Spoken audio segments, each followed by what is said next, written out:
प्रारंभिक भक्तिर primary stage example जमी कहूँ पूर्व आम जहाँ यूपी प्राइमरी बा हाई स्कूल पढ़ते से मास्टर डिग्री बा बैचलर डिग्री रे काम आसुनी ठीक से जो भक्तिर धीरे धीरे क्रम अनुसार उन्नत स्तर को अग्रगति कर अनुसार उन्नत भक्ति अंग दादन करने पड़ुछि कर्म भक्ति पर्यंत पहुंची पारिया साहाय्य करे किंतु यह भक्ति नुह विश्वनाथ चक्र ठाकुर मत यहाँ माने भगवान जो कर्म करवाटा से भक्ति करने साहाय्य करे किंतु भक्ति नुह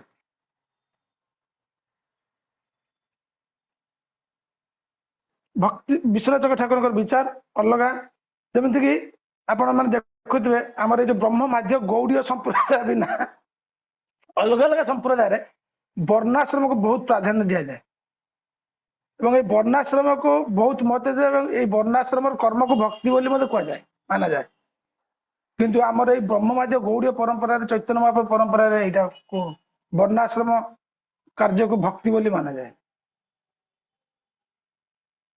भक्ति माने केवल कृष्ण प्रीति पाए कृष्णेन्द्र प्रीति भाषा तार नाम प्रेम आत्मेन्द्र प्रीति धरे कामना तो तेणुक रूप गोस्वामी विचार अनुसार दास्य माने हूँ केवल कैंकर्यम भाव कर्म अर्पण नुह भगवान किंकरत्व स्वीकार करिया कैंकर्य माने कौन किंकर भाव को कैंकर्यम कहा जाए किंकर कौन करी जार मन सर्वदा कौन करी यही भाव थाए ताको दास्य भाव कहा जाए कौन करी माने भगवान को कौन करी जमी आम आचार्य शिल प्रभुपाद महाराज प्रत्येक मुहूर्त कृष्ण को कौन करी बुक डिस्ट्रीब्यूशन बुक प्रिंटिंग विदेश प्रचार जहाँ भी किसी सब कृष्ण को कौन करी जमी जड़े भौतिक जगत लोक जड़े परिवार रे हो स्वामी स्त्री पिला सब मो पिला कौन करी भविष्य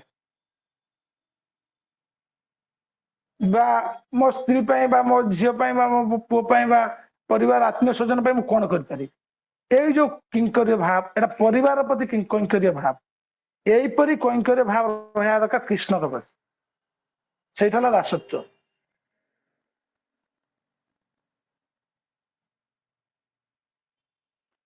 एवं तापर कहते यही कैंकर्य भाव प्रति निज मन में लालसा रहा दरकार माने सेवा पाई लालसा यह को दास्य भाव कह जाए सेवक अभिमान रहा दरकार मु कृष्ण सेवक भगवान सेवक बा गुरुदेव को सेवक बा वैष्णव को सेवक सेवक अभिमान पोषण हवा दरकार यही भाव अनुसार जहाँ पूरा कर कैंकर्य भाव तापर दास्य पर आसुची सख्य सख्यर भी सेमती दुई प्रकार वृत्ति जमी दास्य दुई प्रकार पक्ष है गोटे शुणिले आम निजर कर्म अर्पण कर गोटे हूँ कैंकर्य भाव सख्यर भी सेम दुई प्रकार गोटे हूँ विश्वास आ गोटे हूँ मित्र आरंभ आम पढ़ले श्रद्धा रहा दरकार श्रद्धा विश्वास प्राय एका किंतु अलग अलग श्रद्धा प्रारंभ स्तर विश्वास उत्तम स्तर जिते श्रद्धा गाढ़ हुए से श्रद्धा विश्वास परिणत हुए जनकर श्रद्धा अच्छी सत्संग कला हरिकथा श्रवण कला मंदिर आसला भक्ति धीरे धीरे आगू बढ़ला तापर भगवान प्रति तार विश्वास बढ़ुची अवश्य राखिबे कृष्ण विश्वास पालन जोटा आम आलोचना करथिले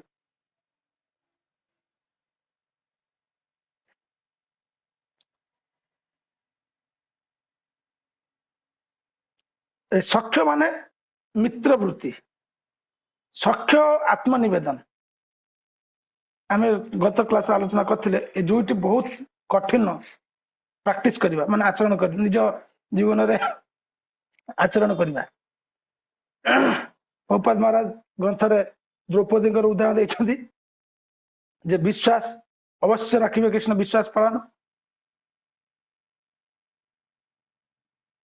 ଏବଂ ଆତ୍ମନିବେଦନରେ ବଳିମାରକର ଏକ୍ଜାମ୍ପଲ ଦେଇଛନ୍ତି। ଆପଣ ମାନେ ପଢିଛନ୍ତି ଏବଂ ଆଲୋଚନା କରିଥିଲେ କେତେ କଷ୍ଟ ପାଣ୍ଡବ ମାନେ କଠିନ ମାନେ ବହୁତ ବଡ ବଡ ମହାନ ମହାନ ବିପତ୍ତିରେ ପଡି ମଧ୍ୟ ଭଗବାନ ପ୍ରତି ସେମାନଙ୍କର ଅହେତୁକି ଅପ୍ରତିହତା ବିଶ୍ୱାସ ଯେ କୃଷ୍ଣ ଅବଶ୍ୟ ଆମ ପାଖରେ ଅଛନ୍ତି, ଆମକୁ ସାହାଯ୍ୟ କରିବେ ବା ଆମକୁ ରକ୍ଷା କରିବେ, ଏଥିରେ ସନ୍ଦେହ ନାହିଁ। ଏଇ ଯୋଉ ଭାବ, ଏଇଟା ହଉଛି ବିଶ୍ୱାସ ଏବଂ ମିତ୍ରତାର ଭାବ। ଏବଂ ତାପରେ ଆତ୍ମନିବେଦନରେ ବଳି ମହାରାଜଙ୍କର ସବୁ କିଛି ସମର୍ପଣ ଆମେ ପଢୁଥିଲେ। ଆତ୍ମ ମାନେ ସ୍ୱୟଂ ସ୍ୱୟଂ ନିଜେ। ଗୀତାର 13 ଅଧ୍ୟାୟରେ ପୁରା এই ବିଷୟରେ ଆଲୋଚନା କରାଯାଇଛି।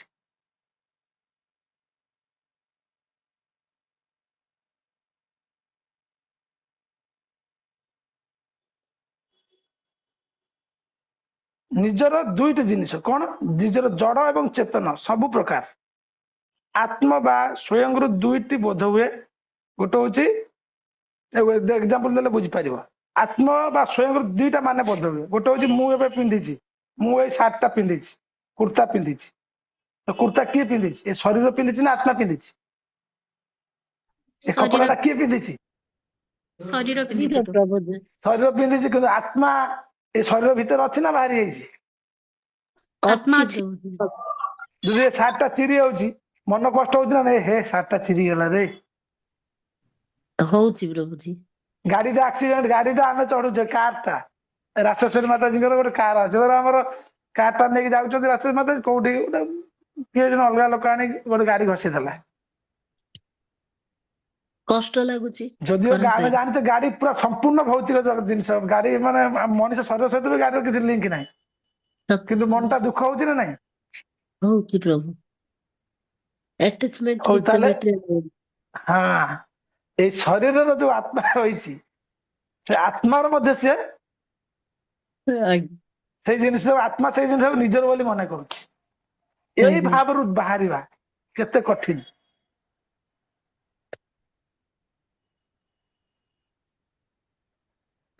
ଏଇ ଏକ୍ଜାମ୍ପଲ ଆପଣ ବୁଝିପାରିବେ। କପଡା ପିନ୍ଧିବା, କାହାର କପଡା? ଆତ୍ମାର କପଡା ନା ଦେହର କପଡା? ଦେହର କପଡା, କିନ୍ତୁ ସେମିତି ଲାଗୁଛି। ଆତ୍ମାର କପଡାଟା ତେଣୁକରି ତେଣୁକରି ଏହାକୁ ସଂସ୍କୃତରେ କହୁଛନ୍ତି ଅହମ ଅହମ ଅହମ ଅହମତାସ୍ପଦ ମମତାସ୍ପଦ। ସଂସ୍କୃତ ଶବ୍ଦରେ ଅହମ ମାନେ ମୁଁ, ମମତା ମାନେ ମୋର। ଅହମତାସ୍ପଦ ମମତାସ୍ପଦ ଆଧ୍ୟାତ୍ମିକ ଶବ୍ଦରେ। ସିଧା ସିଧା କହିଲେ ଦିଟା ଅର୍ଥ, ଜୀବାତ୍ମା ଓ ଶରୀର।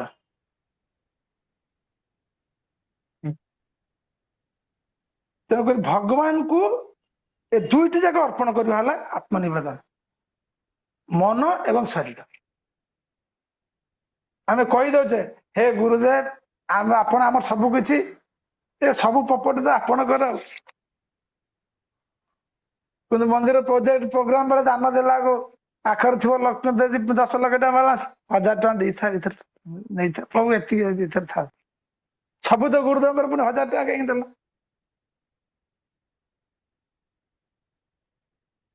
ବୁଝିପାରୁଛ ନା ନାଇଁ? ଜଣେ ସେବକ ଥିଲେ, ଭକ୍ତି ସିଂହ ସରସ୍ୱତୀ ପ୍ରଭୁପାଦ ମହାରାଜଙ୍କର ଶିଷ୍ୟ। ସେ ଯାହା ଦରମା ପାଆନ୍ତି ସବୁ ଆଣିକି ଗୁରୁଦେବଙ୍କୁ ଧରେଇ ଦିଅନ୍ତି। ତ ଭକ୍ତି ସିଂହ ସରସ୍ୱତୀ ପ୍ରଭୁପାଦ ମହାରାଜ ତାଙ୍କର ଧର୍ମପତ୍ନୀକୁ ଡାକିକି, ସିଏ ବି ତାଙ୍କ ଶିଷ୍ୟ, ଡାକିକି ପରିବାର ଭରଣ ପୋଷଣ ପାଇଁ ସେ କିଛି ଅର୍ଥ ତାଙ୍କୁ ରିଟର୍ଣ କରନ୍ତି। ତମେ ତମର ସନ୍ତାନ ସନ୍ତତି ପିଲା ଘର ସଂସାର ଚାଲିବା ପାଇଁ।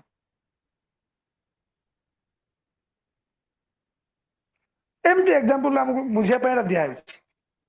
ତ ଶରୀର ଏବଂ ମନ ସବୁ କିଛି ସମର୍ପଣ କରିବା ହଉଛି ଆତ୍ମନିବେଦନ, ଯୋଉଟା ବଳି ମହାରାଜ କରିଥିଲେ। ତାଙ୍କ ଗୁରୁଦେବ ମନା କରୁଛନ୍ତି, ଏ ତୁ ଯାକୁ ଭାବୁଛୁ ସାଧାରଣ ବ୍ରାହ୍ମଣ ବାଳକ, ସେ ସାଧାରଣ ବ୍ରାହ୍ମଣ ବାଳକ ନୁହେଁ, ସେ କପଟି ନାରାୟଣ, ସବୁ କିଛି ନେଇଯିବ। ତଥାପି ସେ ସଂକଳ୍ପ କଲେ ଏବଂ ଦେଲେ। ଏବଂ ବଳି ମହାରାଜ ପ୍ରସଙ୍ଗରେ ବଳି ମହାରାଜ ଠାରୁ, ବଳି ମହାରାଜ ଆଗକୁ ଆଗକୁ ଚାଲିଗଲେ, ବଢିଗଲେ ଆହୁରି ବଳି ମହାରାଜଙ୍କର ଧର୍ମପତ୍ନୀ।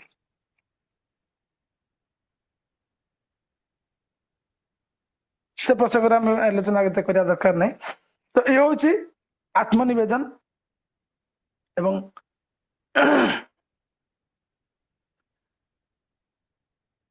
आमको भगवान आत्मा को भगवान को अर्पित करवा है आत्मनिवेदन। आत्मनिवेदन कले विशेष रूप भगवान को चिंता करते। आत्मा को जीवात्मार अर्थ बोली कह जाए माने कौन सी देह रही भी कर्म अनुसार बा गुण अनुसार देहर रहा पड़ो यह भगवान को समर्पण करिया पड़ो।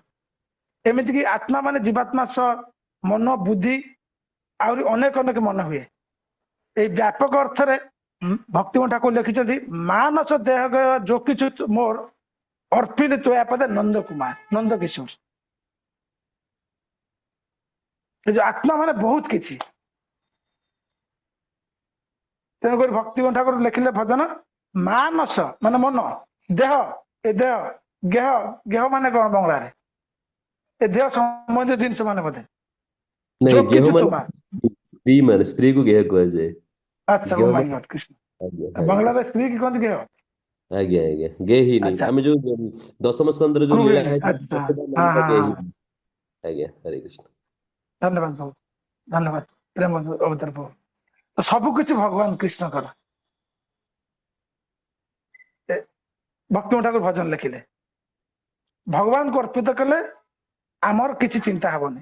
एग्जांपल दउचंदी आपण देखचंदी गाँ रे जने जने सब गाई पाली थिबे गाई बाछुरी बा बलद सब हल करती पाली थिबे जेतेबेले जने जे पाली थिबो जो गाईटा बा बलदटा से आउ जन को बिक्री कर दिए से बिक्री कर सारा पर से बलद जदि आसिक दिने या एक गोठरे पहुंच जाए से खाया देवनी मारिक गोड़े देखिच अनुभव कर सीन के आगे ठीक से बोले ठीक से बोले भगवान को आमर सब कुछ बिक्री करदेलु आमर भरण पोषण दायित्व सब भगवान कर। श्रीमद भगवत गीतार भगवान कहले जोगक्षम बहाम्य यही भाव रहा दरकार। गुरुदेव चरण रे भगवान चरण मोर मस्तक बिक्री कर मोर चिंता कौन सतरे जो देखो भक्ति गोटे आपुल नुह कि ऑरेंज ऑरेंज माने गुरु बा कमला बा सेव बा फल बा अन्न डाली नुह खोईदेवा भक्ति किसी लोक भक्त मान कृपा कर प्रभु मोर भक्ति भक्ति हूँ अनुभव जिनिस ये अनुभवटा गुरुकृष्ण वैष्णव कृपार हुए आ सेवा माध्यम सेवा कले वास्तविक कृपा कौन प्रभु मत कृपा कर कृपा केमती आसे जड़े जो खुशी हेले आउ जन आशीर्वाद करवा तार मंगल कामना करवा तार कृपा करे खुशी केमती हम सेवा कले बिना सेवार कहीं खुशी हेबेनि जमीतिका सेवा हो जमीतिका माने तार स्थिति अनुसार जमीति कि पति पत्नी से स्तर अनुसार सेवा कर पिता पिता पुत्र से लेवल अनुसार सेवा कर कन्या और पिता से लेवल माने योग्यता अनुसार सेवा कर जन जन सेवा न कले से कृपा प्राप्त हो पार जमीति कि प्राक्टिकल कथा गोटे काली कहूँ गत काली एबे पुरी एत भिड़ जगन्नाथ मंदिर आमर तो गोटे अभ्यास जो पुरी थी प्रत्येक दिन एकादश छाड़ी ठीक दीपर मत रोषेस कर 3-4 वर्ष जब पूर्व रोचे रोसे ना मोर रूम चुली जले ना तो मुझे सका बुट बुट भेदे खाईदिए पुणी 4टा बेले जी 4टा ରୁ 6ଟା भर जी जगन्नाथ दर्शन करी आसि उत्तर द्वार जन भक्त अच्छा गृहस्थ भक्त माने भक्त माने आमर एमती 4 संप्रदायर को दीक्षित भक्त नुह कि प्रेमी भगवान प्रति वैष्णव प्रति ब्राह्मण प्रति तो प्रत्येक दिन से 50-100 लोक मागणा अभड़ा खुआती धीरे धीरे लोक डोनेसन दूसरी चलती तो सही खाई आसे मोर रेगुलर शेड्यूल 3 वर्ष 4 वर्ष हो गला तो काली एत भिड़ से बेले बेले से पुलिस मैंने भी छाड़ी दियंती कहले जाऊँ प्रसाद छाड़ी दियंती मैंने बिना लाइन छाड़ी दियंती काली एत भिड़ सब कम्प्लेन दईतापति माने पंडा माने सब झगड़ा झाड़ी सबुआडे पुलिस इन्स्पेक्टर सब गोटे गोटे जगह आसिक अलग अलग होमगार्ड हाविलदार छाड़ी कालिया को उत्तर द्वार बोली पूर्व द्वार सांघातिक भिड़ जाइबन उत्तर द्वार गली से छाड़िले मु लास्ट चिंता कर उत्तर द्वार मुझे पश्चिम द्वार को जदि ସହଜରେ ପଶି ପାଇଲି ନହେଲେ ପଳେଇ ଫେରିକି ଆଉ ରୁମ ପଳେଇ ଯାଇକି ମୁଢି ଫୁଡି କଣ ଖାଇବି ଆଉ ଆଜି ଦେଖାଯିବ ଯାହା ହବ। ଜଗନ୍ନାଥ ମୁଁ ବେଳେ ବେଳେ ବହୁତ ଗାଳି ଗୁଲଜ କରେ ମୋର କିଛି କାମ ହାସଲ ନହେଲେ ତ ଜଗନ୍ନାଥ ମୁଁ ଯାଇକି ପହଞ୍ଚିଛି ପଶ୍ଚିମ ଦ୍ୱାରରେ ଏବେ ଗୋଟେ ଆଉ ଗୋଟେ ଅଲଗା ଲାଇନ ହେଇଛି ସେବାୟତ ମାନଙ୍କ ଲାଇନ। ମାନେ ସେବାୟତ ମାନଙ୍କର ଯୋଉ ଗେଷ୍ଟ ଯିଏ ଥିବେ ତାଙ୍କର ଲିଷ୍ଟ କରାହେଇଛି ଦିନକୁ ଜଣେ ସେବାୟତ 10 ଜଣ ଭିଜିଟରକୁ ନେଇପାରିବ ମାନେ ତାର ଯୋଉ ଗେଷ୍ଟ। ତ ସେଠି ମୁଁ ଗଲାକୁ ମତେ ଯୋଉ ଦଇତାପତି ଜଣେ ସାହାଯ୍ୟ କରନ୍ତି ରଥରେ ଚଢିବା ପାଇଁ ସେବା କରିବା ପାଇଁ ସିଏ ଛିଡା ହେଇଛନ୍ତି ମାନେ ଆଶ୍ଚର୍ଯ୍ୟକର ଘଟଣା। ମୁଁ ମୋର ଚାଲିଛି ଦେଖୁଛି ଦଇତାପତି ଲାଇନ ତ ଛାଡିବେନି ସେବାୟତ ଲାଇନ ମୁଁ ତ ଖାଲି ଦଇତାପତି ନୁହଁ ସବୁ ସେବାୟତ ଛାଡିବେନି ମତେ।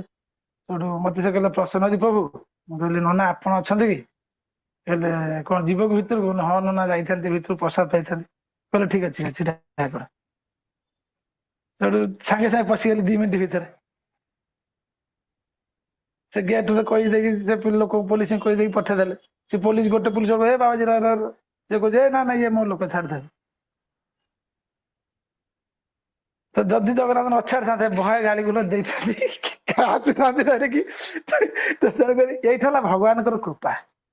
ମୁଁ ଉତ୍ତର ଦ୍ୱାରରୁ ଭାବି ଭାବି ଯାଉଛି ଯଦି ଜଗନ୍ନାଥ ସହଜରେ ନେଇଗଲେ ଭଲ କଥା କାରଣ ମୁଁ ଲାଇନରେ ଛିଡା ହବା ମତେ ଭାରି ବିରକ୍ତ ଲାଗେ କଣ ପାଇଁ କାରଣ ଗୋଟେ ଖରାପ ଅଭ୍ୟାସ ମୋର।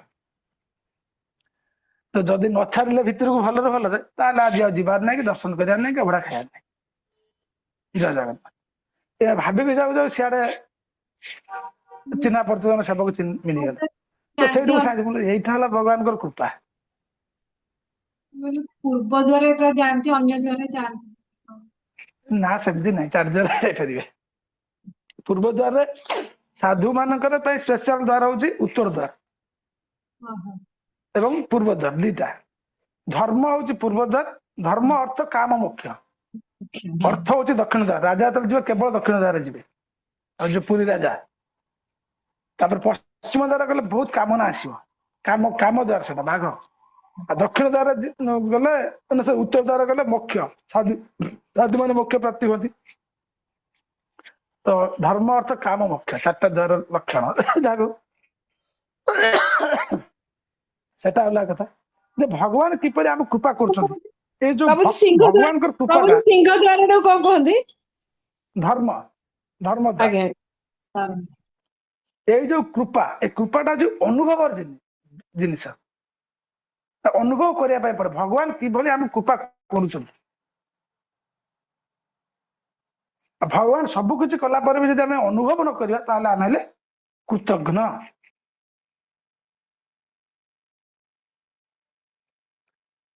ଆମେ ଏଇ ଆତ୍ମା ସ୍ତରରେ କଥା ପଢୁ ପଢୁ ଏପଟେ ଆମେ ଆସିଗଲେ ତ ଶରୀରକୁ ଭଗବାନଙ୍କୁ ଅର୍ପଣ କରିବା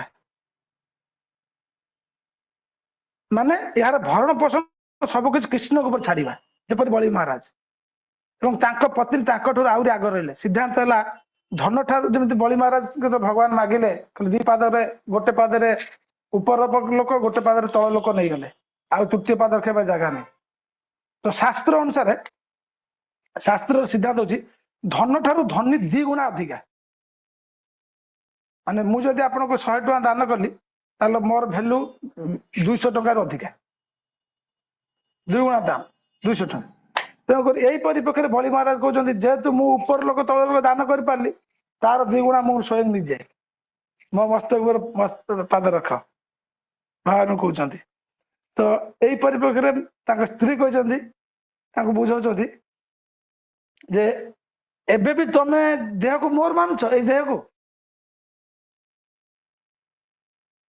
ଏଇଥିପାଇଁ ଆଚାର୍ଯ୍ୟ ମାନେ କହିଛନ୍ତି ବଳି ମହାରାଜ ଠାରୁ ତା ସ୍ତ୍ରୀ ଆହୁରି ଆଗକୁ ପଳେଇଲେ ଭକ୍ତିରେ।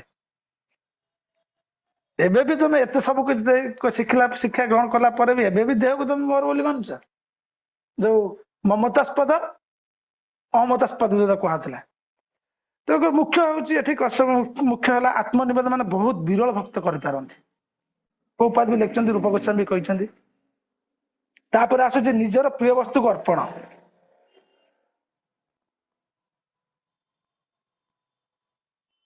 ଅଥ ତତ୍ ଅର୍ଥେ ଅଖିଳ ଚେଷ୍ଟିତମ୍ ଶ୍ଲୋକରେ ଲେଖିଛନ୍ତି ରୂପ ଗୋସ୍ୱାମୀ ଭକ୍ତିର ମୂଳ ଗ୍ରନ୍ଥରେ 2ୟ ଅଧ୍ୟାୟ 169 ଶ୍ଲୋକରେ। ସମସ୍ତ ଚେଷ୍ଟା କିପରି ଭଗବାନ ପାଇଁ କରିବା।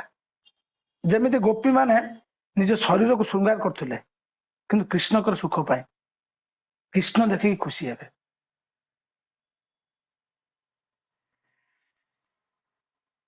ତଦ୍ ଅର୍ଥ ଅଖିଳ ଚେଷ୍ଟିତମ୍, ତମ ପାଇଁ ସବୁ କିଛି ଚେଷ୍ଟା। ଗୋପୀ ମାନେ ନିଜ ଶରୀର ଶୃଙ୍ଗାର କରୁଥିଲେ, କୁଙ୍କୁମ ଲଗେଇବା, କାଚ ପିନ୍ଧିବା,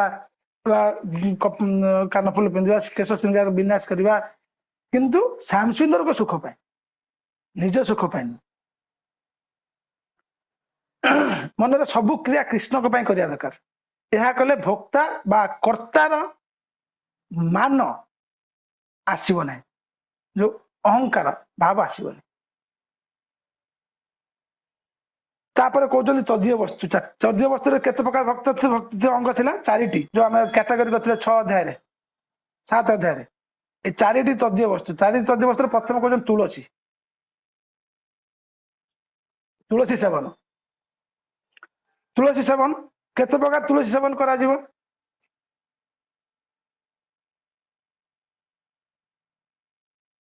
କିଏ କହିପାରିବ?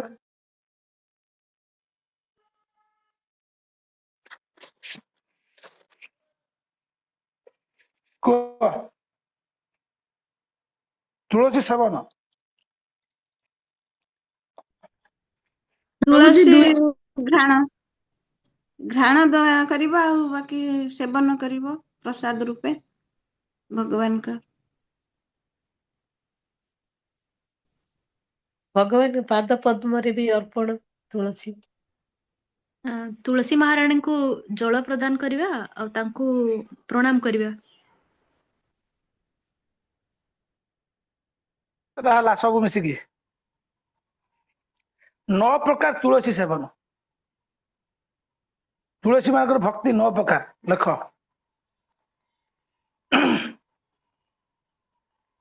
ଦୃଷ୍ଟ୍ୱା ସ୍ପୃଷ୍ଟା ଧ୍ୟାତା କୀର୍ତ୍ତିତା ନମିତା ସ୍ତୁତା ରୋପିତା ସେବିତ୍ୟା ନିତ୍ୟ ପୂଜିତା।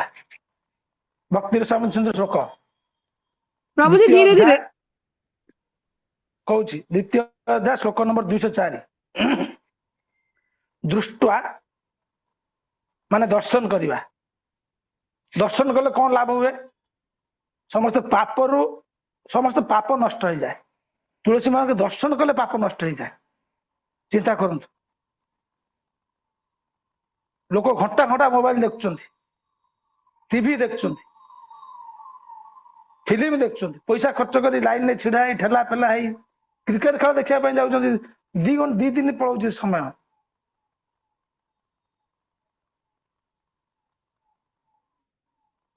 ତୁଳସୀ ମାଙ୍କୁ ଦେଖିଲେ ପାପ ନଷ୍ଟ ହେଇଯାଏ। ଦୃଷ୍ଟ୍ୱା। ତାପରେ ସ୍ପୃଷ୍ଟା। ସ୍ପୃଷ୍ଟା ସରେ ପପା ରୁଖା। ସ୍ପୃଷ୍ଟା ମାନେ ସ୍ପର୍ଶ କରିବା। ତୁଳସୀ ମାଙ୍କୁ ସ୍ପର୍ଶ କରିବା। ସ୍ପର୍ଶ କଲେ ଶରୀର ପବିତ୍ର ହେଇଯାଏ।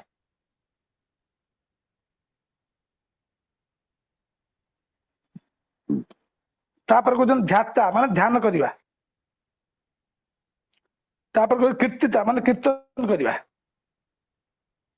ତାପରେ ନମିତା ମାନେ ପ୍ରଣାମ କରିବା। ପ୍ରଣାମ କଲେ ସମସ୍ତ ରୋଗ ସମାପ୍ତ ହେଇଯାଏ। ତୁଳସୀ ମାନେ ପ୍ରଣାମ କଲେ ଶରୀରର ରୋଗ କ୍ଷୟ ହେଇଯାଏ।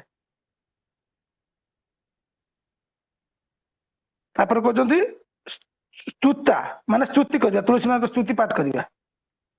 ତାପରେ କହୁଛନ୍ତି ରୋପିତା। ରୋପିତା ମାନେ ଲଗାଇବା, ରୋପଣ କରିବା। ଭଗବାନଙ୍କର ପ୍ରତି ଆସକ୍ତି ଆସେ ତୁଳସୀ ମାନେ ଲଗେଇଲେ।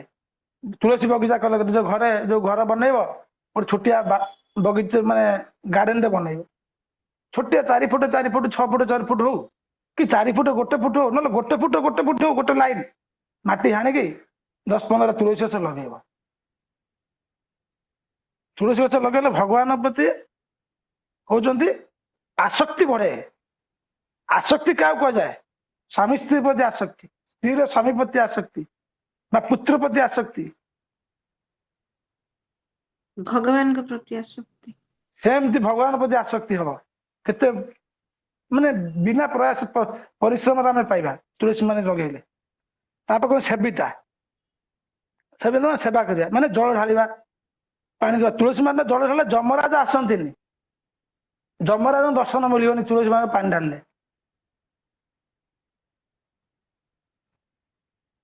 ତାପରେ କହୁଛନ୍ତି ନିତ୍ୟ ପୂଜିତା, ପ୍ରତିଦିନ ପୂଜା କରିବା। ପ୍ରତିଦିନ ପୂଜା କଲେ କଣ ଫଳ ମିଳିବ?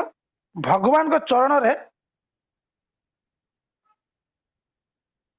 ପୂଜା କରିବା ମାନେ ତୁଳସୀ ମାଳକୁ ଭଗବାନ ଚରଣ ଦେଲେ, ପ୍ରତିଦିନ ଦେଲେ କୃଷ୍ଣ ପ୍ରେମ ପ୍ରାପ୍ତି ହୁଏ।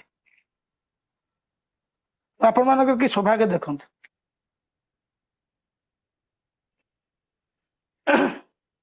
ଏହିପରି 9 ପ୍ରକାର, 9 ପ୍ରକାର ଭିତରୁ 6ଟାର ମାନେ କହିଲେ, 3ଟାର ମାନେ କୁହାହେଇନି। କି ଗଣିଛ କେତେଟାର ମାନେ କୁହାହେଲା ଦେଖିଲ? ଦର୍ଶନ କଲେ ଶରୀରର ପାପ ନଷ୍ଟ ହୁଏ, ସ୍ପର୍ଶ କଲେ ଶରୀର ପବିତ୍ର ହୁଏ 2। ତାପରେ ଆଉ କୋଉ ମାନେ କୁହାହେଲା? ନମିତା, ପ୍ରଣାମ କଲେ ରୋଗ ସମାପ୍ତି ହୁଏ 3। ତାପରେ ରୋପିତା, ରୋପଣ କଲେ ଭଗବାନ ପ୍ରତି ଆସକ୍ତି ହୁଏ 4। ସେବିତା, ସେବା କଲେ ବା ଜଳରେ ଢାଲେ ଯମରାଜ ପ୍ରତି ମାନେ ଯମରାଜ ଆସନ୍ତିନି, ଦର୍ଶନ ମିଳେନି 5। 6 ହେଲା ନିତ୍ୟ ପୂଜିତା, ପ୍ରତିଦିନ ପୂଜା କଲେ ଭଗବାନ ଚରଣରେ ପ୍ରେମ ପ୍ରାପ୍ତି ହୁଏ। ଆଚ୍ଛା 9ଟା 9 ପ୍ରକାର ଅଙ୍ଗ କହିଲେ ତୁଳସୀ ମାଙ୍କ ସେବା ବିଷୟରେ, କିନ୍ତୁ 6 ପ୍ରକାର ମାନେ କହିଲେ କଣ ପାଇଁ? କାହାର ତ ମନରେ ପ୍ରଶ୍ନ ଆସିନି କଣ ପାଇଁ? ମୁଁ ପଚାରୁଛି ଏଟା କୁହ, କିଏ କହିବେ? ଯେ ତମମାନଙ୍କ ମଧ୍ୟରେ ପ୍ରଶ୍ନ ନ ଆସିଲା ପଚାରିବା କଥା, ପ୍ରଭୁ 9ଟା ମାନେ କହିଲ, 6ଟାର ମାନେ 9ଟା କହିଲ ଅଙ୍ଗ, 6ଟାର ଅଙ୍ଗ ତାର ମାନେ ବିଶ୍ଳେଷଣ କଲ, କଣ କଲେ କଣ ଫଳ ମିଳିବ? ଆଉ 3ଟା କାହିଁକି ସ୍କିପ୍ କଲ? ତ ଏଠି କହୁଛନ୍ତି, ବେଳେ ବେଳେ ଆପଣ ଶୁଣିଥିବେ ଭକ୍ତିଙ୍କ ଠାରୁ ଭଜନ ଲେଖିଛନ୍ତି, ଷଡ଼ାଙ୍ଗ ଶରଣାଗତି ହୋଇବେ ଯାହାର। ତାପରେ ଲାଇନ,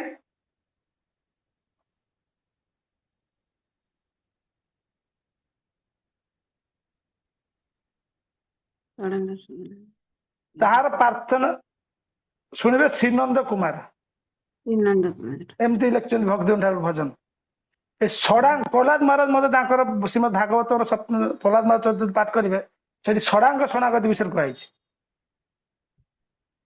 ଏ 6ଟି ଅଙ୍ଗ ମାନେ ଆମର ଯୋଉ 6 ପ୍ରକାର ବେଗ, ରୂପ ଗୋସ୍ୱାମୀ ଲେଖିଲେ ଉପଦେଶ ମତ ବାଚ ବେଗମ, ମନସ କ୍ରୋଧ ବେଗମ, ଜିହ୍ବା ବେଗମ, ଉଦର ଉପସ୍ଥ ବେଗମ। ଏ 6ଟି ଅଙ୍ଗ ବିଶେଷ ଭାବେ ଗୁରୁତ୍ୱପୂର୍ଣ୍ଣ। ତେଣୁକରି 6ଟି ଅଙ୍ଗ ଯାହାର କୃଷ୍ଣଙ୍କର ଐକାନ୍ତିକ ସେବକ ହେଇଯିବ, ତାହାର ପ୍ରାର୍ଥନା ନନ୍ଦ କୁମାର ଶୁଣିବେ।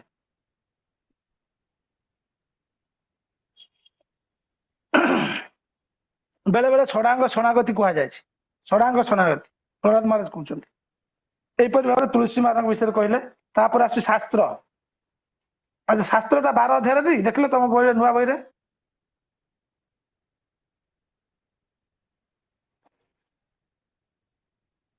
ତୁଳସୀ ସେବା ଶ୍ରୀକୃଷ୍ଣ ମତେ ସମସ୍ତ ଚେଷ୍ଟା କରିବା, ପ୍ରିୟ ପ୍ରାମାଣିକ ବସ୍ତୁ ଶାସ୍ତ୍ର ଅର୍ପଣ ଶ୍ରବଣ। କର।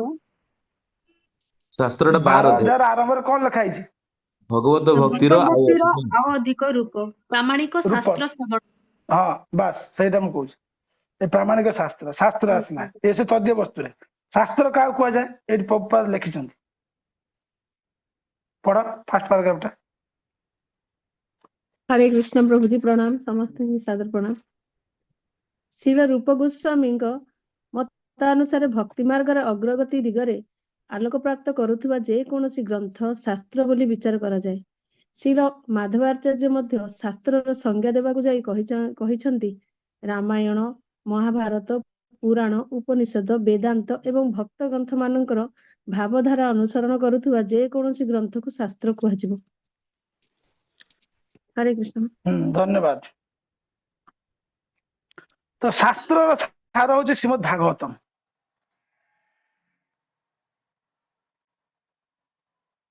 ଯେତେ ପ୍ରକାର ଶାସ୍ତ୍ର ଅଛି, ଶାସ୍ତ୍ର ମଧ୍ୟରେ ସମସ୍ତ ମଧ୍ୟ ସାର ହଉଛି ଶ୍ରୀମଦ୍ ଭାଗବତମ।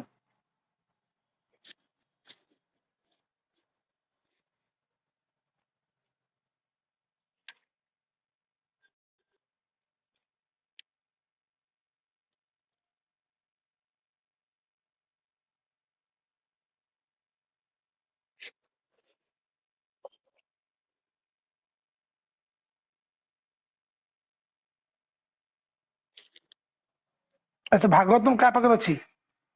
ଦ୍ୱାଦଶ ସ୍କନ୍ଧ ଭାଗବତ ବାହାର କର। ଦ୍ୱାଦଶ ସ୍କନ୍ଧ 13 ଅଧ୍ୟାୟ 15 ଶ୍ଲୋକ ପାଠ କଲ।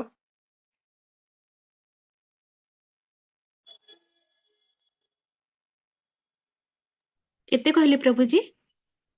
12, 13, 15। 12, 13, 15।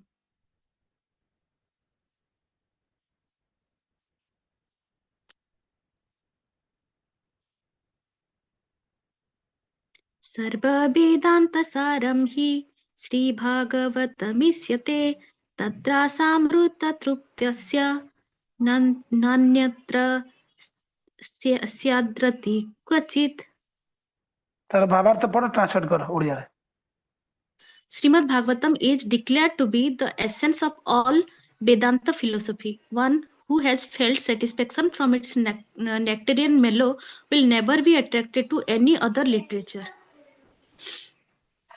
ଭାଗବତମ ସମସ୍ତ ବେଦାନ୍ତ ଫିଲୋସଫିର ସାର ଅଟେ।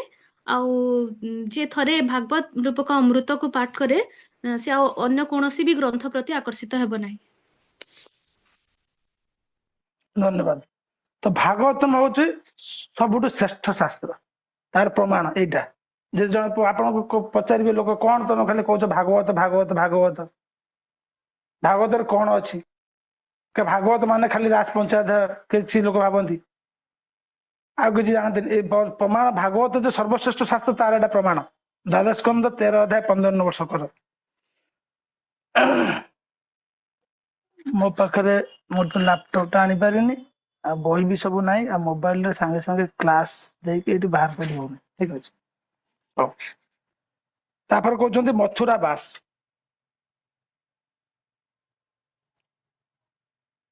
ମଥୁରା ବାସ ସମ୍ବନ୍ଧରେ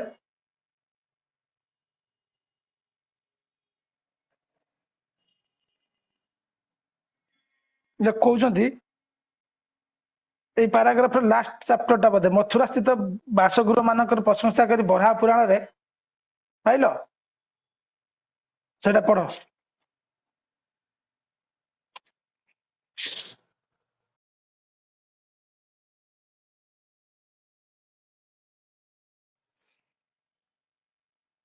ବରାହ ପୁରାଣରେ ଏକ ଉକ୍ତି ରହିଛି। ମଥୁରା ସ୍ଥିତ ବାସଗୃହ ମାନଙ୍କର ପ୍ରଶଂସା କରି ବରାହ ପୁରାଣରେ ଏକ ଉକ୍ତି ରହିଛି। ଭଗବାନ ବରାହ ପୃଥିବୀବାସୀଙ୍କୁ କହିଛନ୍ତି, ମଥୁରା ଭିନ୍ନ ଅନ୍ୟ ସ୍ଥାନମାନଙ୍କ ପ୍ରତି ଆକୃଷ୍ଟ ଥିବା ବ୍ୟକ୍ତି ନିଶ୍ଚିତ ଭାବେ ମାୟା ଶକ୍ତିର କବଳିତ ହେବ। ବ୍ରହ୍ମାଣ୍ଡ ପୁରାଣରେ କୁହାଯାଇଛି ଯେ ମଥୁରାର ପବିତ୍ର ଭୂମିକୁ କେବଳ ସ୍ପର୍ଶ କରିବା ଦ୍ୱାରା ତ୍ରିଭୁବନର ସମସ୍ତ ତୀର୍ଥ ଭ୍ରମଣର ଫଳ ଲାଭ ହୁଏ। ବହୁ ଶାସ୍ତ୍ରରେ ଉଲ୍ଲେଖ ଅଛି, ମଥୁରାପୁରୀ ସମ୍ବନ୍ଧରେ କେବଳ ଶ୍ରବଣ କରିବା ଦ୍ୱାରା, ସ୍ମରଣ କରିବା ଦ୍ୱାରା, ମହିମା ଗାନ ଦ୍ୱାରା, ମଥୁରା ଦର୍ଶନର ଆକାଂକ୍ଷା ଦ୍ୱାରା, ଦର୍ଶନ କରିବା ଦ୍ୱାରା ବା ମଥୁରା ଭୂମି ସ୍ପର୍ଶ କରିବା ଦ୍ୱାରା ସମସ୍ତ ବାଞ୍ଛିତ ଫଳ ଲାଭ ହୁଏ। ଦୟାକରି ସମସ୍ତେ ମ୍ୟୁଟ କରି ରଖନ୍ତୁ, ଯେତେବେଳେ ଯାହାର ଆବଶ୍ୟକ ପଡେ ସେ ଅନମ୍ୟୁଟ କରିବ। ଅଲଗା ଘରେ ଅଲଗା ନଏଜ ଆସୁଛି। ହରେ କୃଷ୍ଣ। ଯୋଉ ମଥୁରା ବାସରେ ଅଲଗା ଧାମ ଯାଇପାରିବ? ମଥୁରା ଯେମିତି ପୁରୀ ଆମର ମାୟାପୁର ଯାଇପାରିବ କି? ମୁଁ ଶୁଣିଥିଲି ଏଟା ଯାଇପାରିବ, ମାନେ ଅଲଗା ଧାମରେ ବାସ କରିବାକୁ ମଥୁରା ବାସ ଯାଇପାରିବ କି? ମାନେ ଏଇଟା ପରମ ପୂଜ୍ୟ ରାଧା ଗୋବିନ୍ଦ ମହାରାଜ ଲେକ୍ଚର, ପରମ ପୂଜ୍ୟ ରାଧା ଗୋବିନ୍ଦ ମହାରାଜ ଲେକ୍ଚର ମୁଁ ଶୁଣିଥିଲି ଏ ଚରିତ୍ର, ଅମ୍ବରୀଶ ଚରିତ୍ରର ପାର୍ଟରେ ମୁଁ ଶୁଣିଥିଲି। ନିଜେ ମୁଁ ଏଟା ଶୁଣିଛି ବି। ଧାମରେ ଗୁରୁଦେବ କହୁଥିଲେ ଯେ ଏଇଟା ଯେକୌଣସି ଧାମରେ, ଯେ ଜଗନ୍ନାଥ ପୁରୀ କଥା କହିଛନ୍ତି, ମାୟାପୁର କଥା କହିଛନ୍ତି, ଯେ ଏ ସବୁ ଅଯୋଧ୍ୟା କଥା, ଏସବୁ ସ୍ଥାନ ବି ବାସ କଲେ ବି ଏଟା ମଥୁରା ବାସରେ ବି ଫଳ ପାଇପାରିବ। ଯଦି ଭଗବାନଙ୍କର ଧାମରେ ବାସ କଲେ ମଥୁରା ବାସରେ ଫଳ। ମଥୁରା ବାସ ମାନେ ଭଗବାନଙ୍କ ଧାମ ବାସ। ଆଜ୍ଞା ଆଜ୍ଞା, ହଁ ହରେ କୃଷ୍ଣ। ମଥୁରା ବିନା, ଏଠି କହୁଛନ୍ତି ଦେଖ, ବହୁତ ସୁନ୍ଦର ଭାବେ ଲେଖିଛନ୍ତି, ମଥୁରା ବିନା ଅନ୍ୟ ଜାଗାରେ ବାସ ମାନେ ମାୟାର କବଳିତ ହେବା। ମଥୁରା ଭିନ୍ନ ଅନ୍ୟ ସ୍ଥାନ ମାନଙ୍କ ପ୍ରତି ଆକୃଷ୍ଟ ହେଉଥିବା ବ୍ୟକ୍ତି ନିଶ୍ଚିତ ଭାବେ ମାୟା ଶକ୍ତିର କବଳିତ ହେବ। ଇସ୍କନର ବହୁତ ବ୍ରହ୍ମଚାରୀ ଅଛନ୍ତି, ଇସ୍କନରେ ଜଏନ କରିବେ, ପୂଜାରୀ ହେବେ, ଇଏ ହେବେ, ତାପରେ ଆମେରିକା ଯିବେ, ଲଣ୍ଡନ ଯିବେ। ସେମାନେ ଟିକେ ଟିକେ ରୂପ ଗୋସ୍ୱାମୀଙ୍କର ଉପଦେଶ ଭକ୍ତିର ଗ୍ରନ୍ଥ ପଢିବା ଦରକାର। ହଁ, ପ୍ରଚାର ପାଇଁ ଯାଇପାରିବେ, ପ୍ରଚାର ପାଇଁ ଅଲଗା। ସେଠିକା ଭକ୍ତ ଅଛନ୍ତି ସେଠିକା ସେବା କରିବା ପାଇଁ, ଏବଂ ତାର ପ୍ରମାଣ ବହୁତ କିଛି, ଏଟା ନେଗେଟିଭ ନୁହଁ। ବହୁତ ଭକ୍ତ ଗଲା ପରେ ସେ ନିଜ ତାଙ୍କର କହିବା ଆମେ ଆଲୋଚନା କରିବା ଠିକ ନୁହଁ, ଶେଷ 10 ବର୍ଷ 15 ବର୍ଷ ପରେ ତାଙ୍କ ମୁହଁରୁ ଆମେ ତାଙ୍କର ଗ୍ଲୋରି ମାନେ ଅନୁଭବର କଥା ଶୁଣିବା, ସେ ନିଜେ କହିବେ। ତେଣୁକରି ଏଠି ରୂପ ଗୋସ୍ୱାମୀ, ମୁଁ କହୁନି ଏଟା ମୋ କଥା ନୁହଁ, ରୂପ ଗୋସ୍ୱାମୀ ଲେଖିଛନ୍ତି, ପ୍ରଭୁପାଦ ମହାରାଜ ଆମର ସଂସ୍ଥାର ସଂସ୍ଥାପକ ଆଚାର୍ଯ୍ୟ, ସେ ଅନୁବାଦ କରିଛନ୍ତି। ମଥୁରା ଭିନ୍ନ ଅନ୍ୟ ସ୍ଥାନ ମାନଙ୍କ ପ୍ରତି ଆକୃଷ୍ଟ ହେଉଥିବା ବ୍ୟକ୍ତି ନିଶ୍ଚିନ୍ତ ଭାବେ ମା ଶକ୍ତିର କବଳିତ ହେବ, ନିଶ୍ଚିନ୍ତ ଭାବରେ ଲେଖିଛନ୍ତି।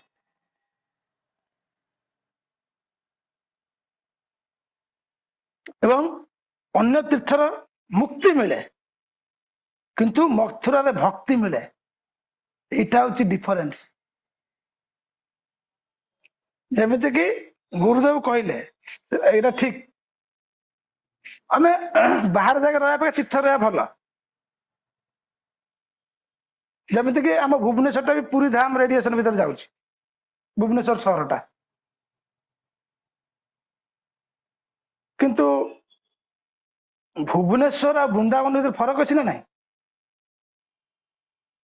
ବହୁତ ଫରକ ଅଛି ପ୍ରଭୁଜୀ, ବହୁତ ଫରକ ଅଛି। ସିଏ ରାତିରେ ଦିନ ଆଉ ଦିନରେ ରାତି, ଏଇଠି ତ ରାତି। এইটা ହେଲା ତାର ଡିଫରେନ୍ସ, ମାନେ ତତ୍ତ୍ୱଟା ବୁଝିପାରିଲ ତ? ଆଜ୍ଞା ପ୍ରଭୁଜୀ, ଆଜ୍ଞା। ଅନ୍ୟ ଧାମରେ, ଅନ୍ୟ ତୀର୍ଥରେ, ଧାମ ନ ତୀର୍ଥ, ଅନ୍ୟ ତୀର୍ଥରେ ମୁକ୍ତି ମିଳିଯିବ। ତ କମ ସେ କମ ନର୍କ ଯିବା ଅପେକ୍ଷା ମୁକ୍ତି ମିଳିଗଲା।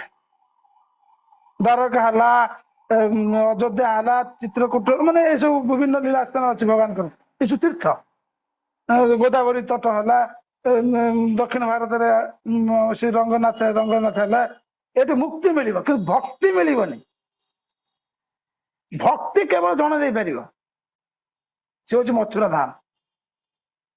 ମଥୁରା ଧାମ ମାନେ 84 କୋଶ ଭୂମି, ବ୍ରଜଭୂମି 84 କୋଶ ବ୍ରଜଭୂମି।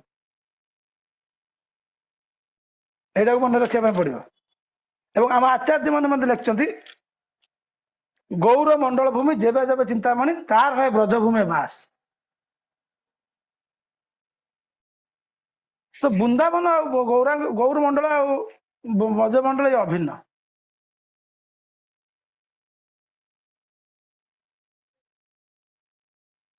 ତ ଏଠି ଏଇ ପରିପ୍ରେକ୍ଷୀରେ ଆମର ପ୍ରଶ୍ନ ହେଇପାରିବ, ସମସ୍ତେ ତ ବାସ କରିପାରିବେନି ମଥୁରାରେ। ଆପଣ ମନେ ପ୍ରଶ୍ନ ଆସିଥିବ ନା ନାଇଁ, ମୁଁ କହିଦେଲେ ଏମିତିଆ କଥା, ଅଲଗା ଆଡେ ମୁକ୍ତି ମିଳିଯିବ ଠିକ ଅଛି, କିନ୍ତୁ କୃଷ୍ଣ ଭକ୍ତି ମିଳିବନି। ଏଟା ମୁଁ କହୁନି, ରୂପ ଗୋସ୍ୱାମୀ ଲେଖିଛନ୍ତି, ଆମେ ଆଲୋଚନା କରୁଛେ। ତ ପ୍ରଶ୍ନ ଆସିବ ସ୍ୱାଭାବିକ, ସମସ୍ତେ କଣ ବାସ କରିପାରିବେ କି ନାହିଁ? ଉତ୍ତର ହବ ହଁ, ବାସ କରିପାରିବେ। ତ କିପରି କରିବେ? ଯଦି ବାସ କରି କିପରି କରିବେ? ଠିକ ଯେପରି ତୁଳସୀ ମାନଙ୍କ ଆମର ନବଦା ଭକ୍ତି କୁହାଯାଇଛି ନା, ଭକ୍ତିର ପ୍ରତ୍ୟେକ ଅଙ୍ଗ ସେମିତି 9 ପ୍ରକାର ପ୍ରାୟ ପାର୍ଟିସନ କରାଯାଇଛି। ଠିକ ସେମିତି ମଥୁରାକୁ ମଧ୍ୟ 9 ପ୍ରକାର ଆମେ ବାସ କରିପାରିବା। ମଥୁରା ଧାମରେ ସ୍ୱତନ୍ତ୍ର ଶୋକ ଅଛି, ମୁଁ ଶୋକ କହୁନି, ତାର ଗୋଟେ ଗୋଟେ ଶବ୍ଦ ବୁଝେଇ ଦଉଛି। ଶ୍ରବଣ ଲେଖିଦିଅ, ଶ୍ରବଣ ସ୍ମରଣ କୀର୍ତ୍ତନ। ଯଦି ଲେଖିବା କଥା ଲେଖ। ତାପରେ ବାଞ୍ଛିତା ପ୍ରେକ୍ଷିତା,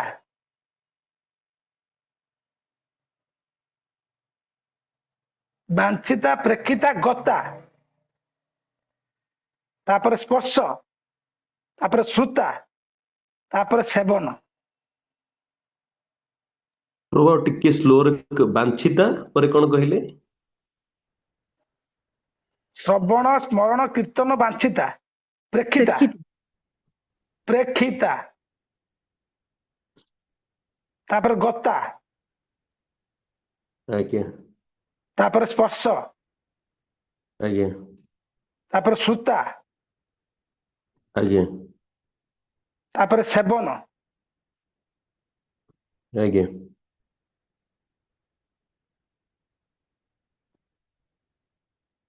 କେତେଟା ହେଲା? 9ଟା ହେଲା କି? ଗଣିଲ? ଆଜ୍ଞା, ହେଇଗଲା 9ଟା ହେଇଗଲା। 9ଟା ହେଇଗଲା। ହୁଁ ହେଲା ତ ପ୍ରଭୁଜୀ 9ଟା। ଠିକ ଅଛି। ତ ଧାମ ବିଷୟରେ ଶ୍ରବଣ କରିବା ବି ଧାମ ବାସ।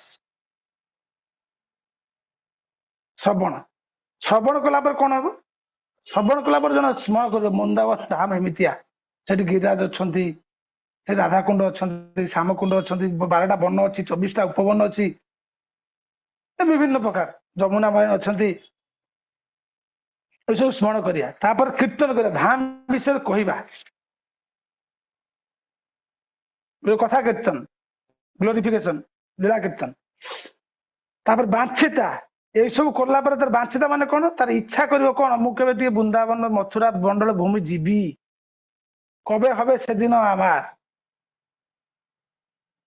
এই ଯୋଉ ବାଞ୍ଛିତା, ମୁଁ ବୃନ୍ଦାବନ ଯାଇପାରୁନି, ମୁଁ ବୃନ୍ଦାବନ ଯିବି, ବୃନ୍ଦାବନ ଯିବି, ବୃନ୍ଦାବନ ଯିବି, ବୃନ୍ଦାବନରେ ରହିବି, ଇଏ ବି ଗୋଟେ ପ୍ରକାର ମଥୁରା ବାସ। ତାପରେ କଣ କହୁଛନ୍ତି ପ୍ରେକ୍ଷିତା, ପ୍ରେକ୍ଷିତା ମାନେ ଦୂରରୁ ଦେଖିବା, ଯେମିତିକି କିଛି ଲୋକ, ଜଣେ ଲୋକ ଶୁଣିଛି ମଥୁରା ଧାମ ବିଷୟରେ, ଟ୍ରେନରେ ଯାଉଛି, ଦିଲ୍ଲୀ ଯାଉଛି, ଆମର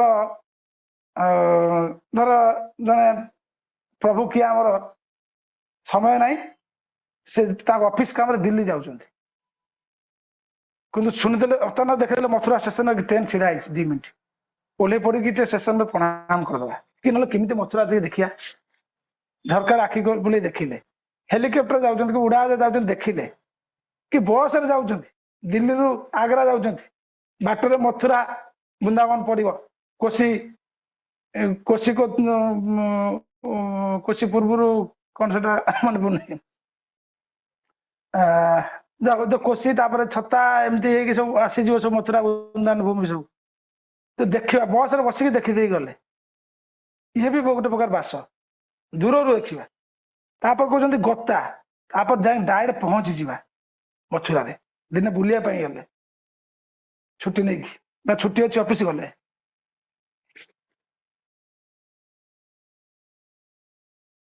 ହେଲା ଗତା। ତାପରେ କହୁଛନ୍ତି ଗତା ପରେ ପୁଣି କହୁଛନ୍ତି ସ୍ପର୍ଶ କରିବା। ଆରେ ଗତା ଆଉ ସ୍ପର୍ଶ କରିବା ଦିଟା କଣ ଅଲଗା ଅଲଗା? ଜଣେ ଗଲା ମାନେ ମଥୁରା ଟଚ୍ ହେଲାନି ନା, ଏଠି କହୁଛନ୍ତି ରୂପ ଅଲଗା ଅଲଗା। ଯେମିତି କି ବହୁତ ଲୋକ ଅଛନ୍ତି ବୃନ୍ଦାବନ ମଥୁରା ଯାଉଛନ୍ତି, ବୁଟ ସୁଟ ପିନ୍ଧି ବୁଲି ବୁଲି ବୁଲି ବୁଲି ପଳେଇ ଯାଉଛନ୍ତି। ସ୍ପର୍ଶ ମାନେ ହାତର ସ୍ପର୍ଶ ନୁହଁ, ହାତରେ ଯୋଉ ଜିନିଷ ସ୍ପର୍ଶ କରାହେଲା ସେଟା ଜଣେ ଇନ୍ଦ୍ରିୟ ତୃପ୍ତିରେ ଏଟା ଗଲା।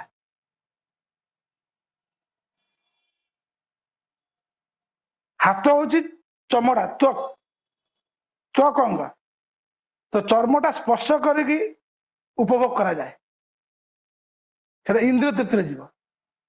ସ୍ପର୍ଶ ମାନେ ମସ୍ତକ ଲଗେଇକି ପ୍ରଣାମ କରିବି, ଗୁରୁଦେବଙ୍କ ଚରଣ ସ୍ପର୍ଶ, ଗୁରୁଦେବଙ୍କ ଚରଣରେ ମସ୍ତକ ଲଗେଇ ପ୍ରଣାମ କରିବି, ଭଗବାନଙ୍କ ଚରଣରେ ମସ୍ତକ ଲଗେଇ ପ୍ରଣାମ କରିବ। ଆଉ ମୁଁ ଦେଖିଛି ଆମ ଇସ୍କନରେ ବି, ମାୟାପୁର, ମୁଁ ବେଳେ ବେଳେ ଗଲେ ମୁଁ ମାୟାପୁରରେ ରାଧାମାଧବ ଅଲ୍ଟରରେ ପଶେ, ପଞ୍ଚଦଶ ଅଲ୍ଟରରେ ପଶେ, ପୂଜାରୀ ଗଲେ ସବୁ ଜଣାଶୁଣା ତ ଡିପାର୍ଟମେଣ୍ଟରେ, ଗୁରୁଦେବଙ୍କ କୃପାରୁ ସବୁ ଆପଣ ମାନେ ବୈଷ୍ଣବ କୃପାରୁ, ଏ ଗୌର ପୂର୍ଣ୍ଣିମା ଟାଇମରେ ମୁଁ ଗଲେ ଗୋଟେ ଗୋଟେ ଦିନ ମୁଁ ଅଲ୍ଟରରେ ପଶେ।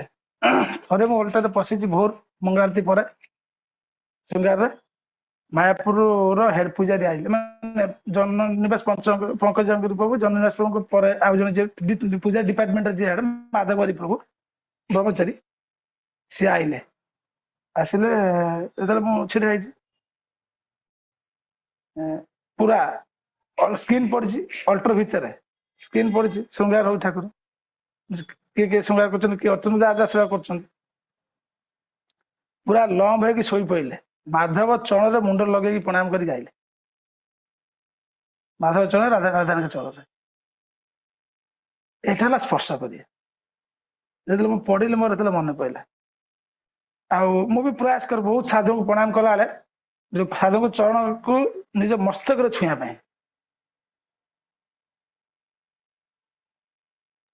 ହରେ କୃଷ୍ଣ ପ୍ରଭୁଜୀ, ହେଲେ ତ ନାରୀ ମାନଙ୍କୁ ତ ମାନେ କୌଣସି ବ୍ରହ୍ମଚାରୀ କିମ୍ବା ବୈଷ୍ଣବଙ୍କ ପାଦ ସ୍ପର୍ଶ କରିବା ତ ମନା, ସେମାନେ କେମିତି କରିବେ? ନାରୀ ମାନଙ୍କର ମାନସିକରେ ମସ୍ତକରେ ସ୍ପର୍ଶ କରେ, ସେଇ ଫଳ ମିଳେ ଭଗବାନଙ୍କୁ। ଭଗବାନ ହୃଦୟର ଭାବ ଦେଖନ୍ତି।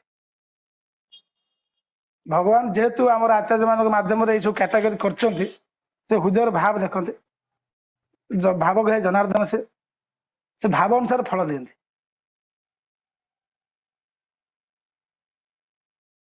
ଯେମିତିକି କାଲି ଯୋଉ କଥା କହୁଥିଲି, ଆଜି କାଲି ଯୋଉ କଥା ମନେ ହେଲା, ମୁଁ ଘରୁ ରୁଟି ଖାଇକି ଆସିଥିଲି, ପନିର ପୁନା କଣ ପାଳକ ପରଟା, दिन सारा अन्न खाइनि जाइए अबड़ा खाया जब न खाई पारि जगन्नाथ कौन भावे मो भक्तर आईला मुझे खया दे पाइली फेरे देली भिड़ से मो मनर भावटा बुझे से व्यवस्था करदेला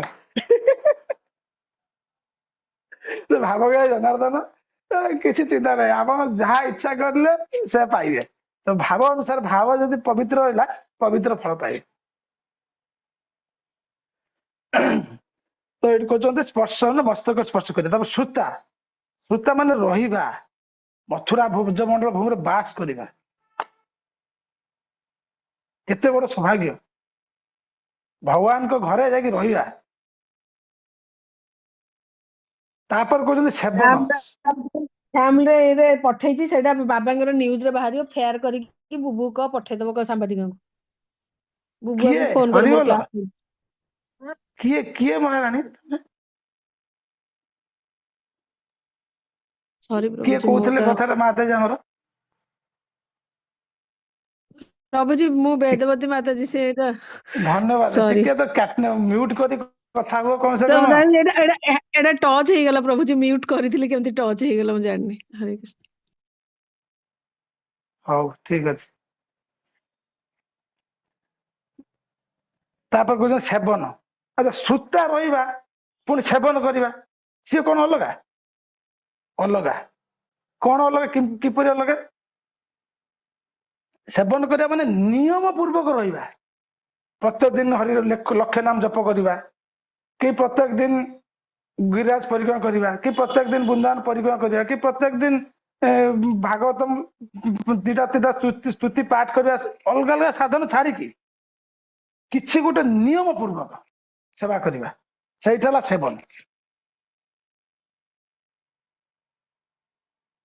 यही प्रकार आम 9 प्रकार भगवत धाम बास कर मथुरा बास तो सबुठ बड़ सेवा होची धाम रे धाम को अच्छा सफा प्रभु करवा कौन अच्छा प्रभु जो श्रुता कहले श्रुता माने श्रवण हम उपले श्रवण श्रुता माने आप जो कहले रहिबा तेनु श्रुता माने तो श्रवण श्रुता माने श्रवण नुह से प्रथम लेखा है श्रवण माने श्रवण प्रथम कुआ स्पष्ट कुआ श्रवण गोटे अलग ये संस्कृत श्रुता माने रहिबा आज्ञा संस्कृत श्लोक तार शब्द को अनुवाद करा और एडा दंत्य दंत्य दंत्य सम कि हमर सेडा होची तालव्य एडा होची तालव्य भक्ति रसायन ग्रंथर द्वितीय अध्याय रे 212 कि 13 नंबर श्लोक एटा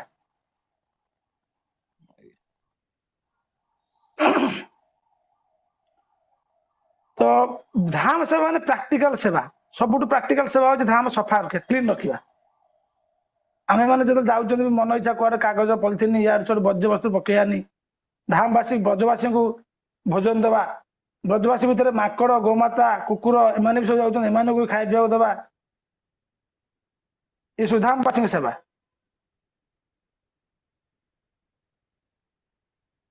एवं लता आदि वृक्ष आदि सेवा करवा जो वृंदावन वृक्ष से सब महान मान साधु सन्त बड़ बड़ सन्त को भगवान से परमानेंट बसैकी रखिंट महान मान साधु को दर्शन मिलूनी लोक एवं जाऊँ छटपट हो प्रेमानंद बाबा दर्शन करने वृंदावन में राति 2टा रास्ता कड़ शोई शोई सकाल टे देखिए स्पर्श करेंगे हो पार आमर इस्कन भी महान मान आचार्य दर्शन स्पर्शन केते कष्ट जो मैंने वृंदावन वृक्ष लता एम महान मान साधु तो से स्पर्श कर आलिंगन कर प्रणाम कर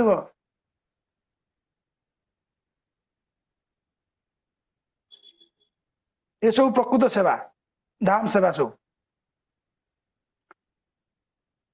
वृंदावन को भगवान साधु मान रोच गच पर से गोटे श्लोक अच्छी मुझे पारे पूरा तम उपवर्त तरु जन्म एटा वृंदावन महात्म्य लिखाई वृंदावन महिमा भूतर लिखिं प्रबोधानंद सरस्वती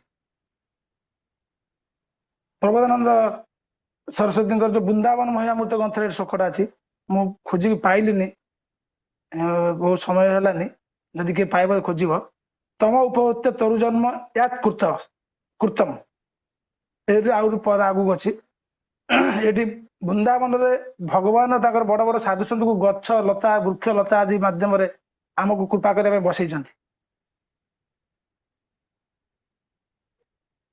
आसला धाम सेवा ना वैष्णव भक्त जो तदीय वस्तु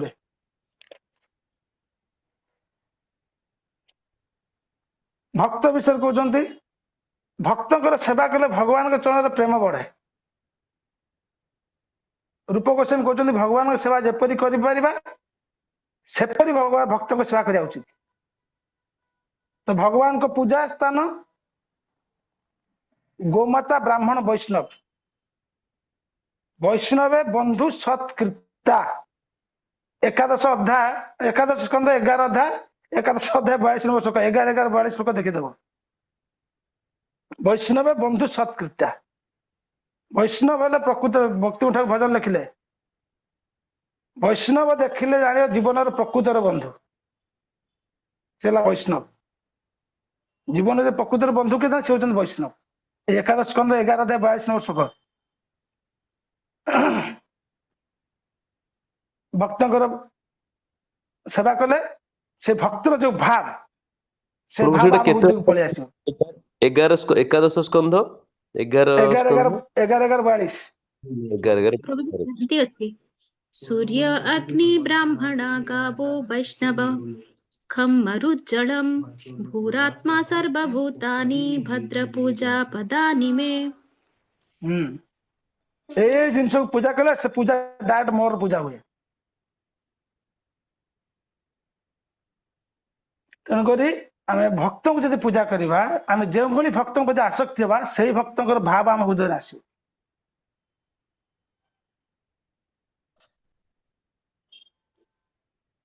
ସବୁ ପ୍ରକୃତ କଥା ଏଟା।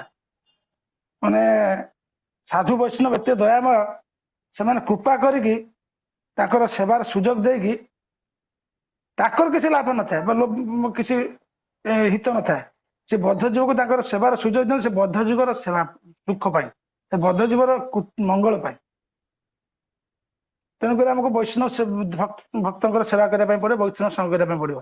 ତାପରେ ଆସୁଛି ଉତ୍ସବ ପାଳନ ବୈଭବ ମହୋତ୍ସବ।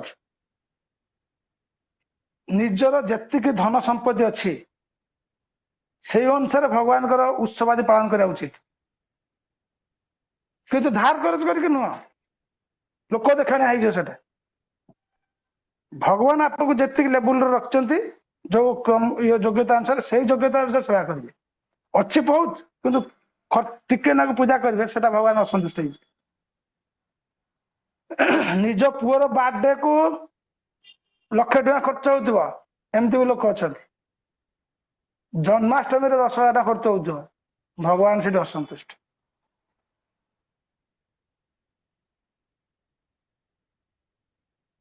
ନିଜର ଯୋଗ୍ୟତା ଅନୁସାରେ ଉତ୍ସବ କରିବ। ତାପରେ କହୁଛନ୍ତି ପୂଜା ବ୍ରତ ଅଲଗା ସ୍ଥାନ ବା ମାସରେ ଭଗବତ ଭକ୍ତ ବା ପ୍ରେମ ଭକ୍ତି ଦିଅନ୍ତିନି। ଅଲଗା ଅଲଗା ସ୍ଥାନ ବା ଅଲଗା ଅଲଗା ମାସରେ କିନ୍ତୁ କାର୍ତ୍ତିକ ମାସ ସହିତ ଯଦି ବୃନ୍ଦାବନ ସ୍ଥାନ ମିଶିଗଲା ଯୋଗ ହେଇଗଲା ତାହେଲେ ସୋନେ ପେ ସୁହାଗା ଯୋଉ କହନ୍ତିନି ହିନ୍ଦୀରେ ମାନେ କଣ କୁହାଯିବ ସୁନା ଉପରେ ଡାଇମଣ୍ଡ ଯୋଉ ରତ୍ନ ସଂଯୋଗ ସେ କେତେ ସୁନ୍ଦର ଦେଖା ନଯିବ ଠିକ ସେମିତିଆ ବୃନ୍ଦାବନ ଧାମରେ କାର୍ତ୍ତିକ ମାସରେ ଯଦି ଉର୍ଜାବତ କଲ ମହାନ ସୌଭାଗ୍ୟ। ଉର୍ଜାବତ ମାନେ କାର୍ତ୍ତିକ ମାସ ବ୍ରତ ଯୋଉ ନିୟମ ପାଳନ ସେବା। ତାପରେ କହୁଛନ୍ତି ଜନ୍ମଦିନ ଆଜି ଯାତ୍ରା ରଥଯାତ୍ରା ଜନ୍ମାଷ୍ଟମୀ ରାମନବମୀ ଏସବୁ କରିବା। ତାପରେ କହୁଛନ୍ତି ନାମ ସଂକୀର୍ତ୍ତନ ଭଗବାନ ଅର୍ଜୁନ କହୁଛନ୍ତି ମୋ ନାମ ନେଇ ମୋ ପାଖରେ ଯିଏ ବିଚରଣ କରିବ ମୁଁ ତା ପାଖରେ ତାକୁ ମୁଁ ମାନେ ସିଏ ମତେ କିଣି ନିଏ।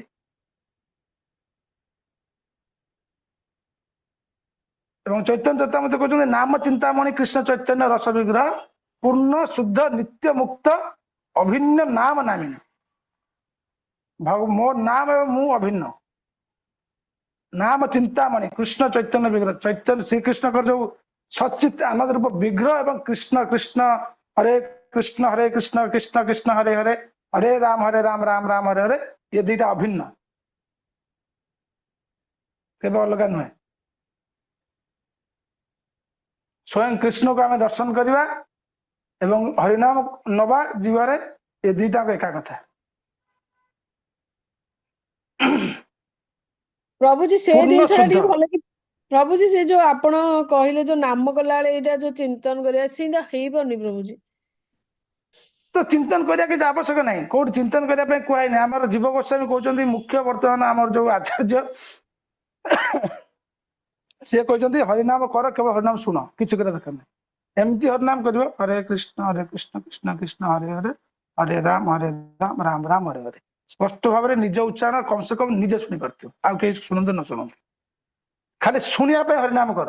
ମୁଁ କଣ କହୁଛି ମୁଁ ଶୁଣିବି, ଏତିକି। ଏଇଟା ସବୁଠୁ ବେଷ୍ଟ ହରିନାମ।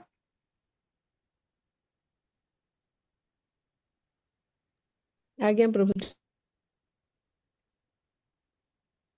ତାପରେ ଗୋଟେ ଶ୍ଲୋକ ଅଛି ଆମର କଣ୍ଠସ୍ଥ ଶ୍ଲୋକ, ଭକ୍ତିର ସଂସିନ୍ଦୁର ହ୍ୟାଣ୍ଡବୁକ୍ ରେ ଥିବ। ଅଥ ଶ୍ରୀକୃଷ୍ଣ ନାମାଦି ନ ଭବେଦ୍ ଗ୍ରାମ ଇନ୍ଦ୍ରିୟ।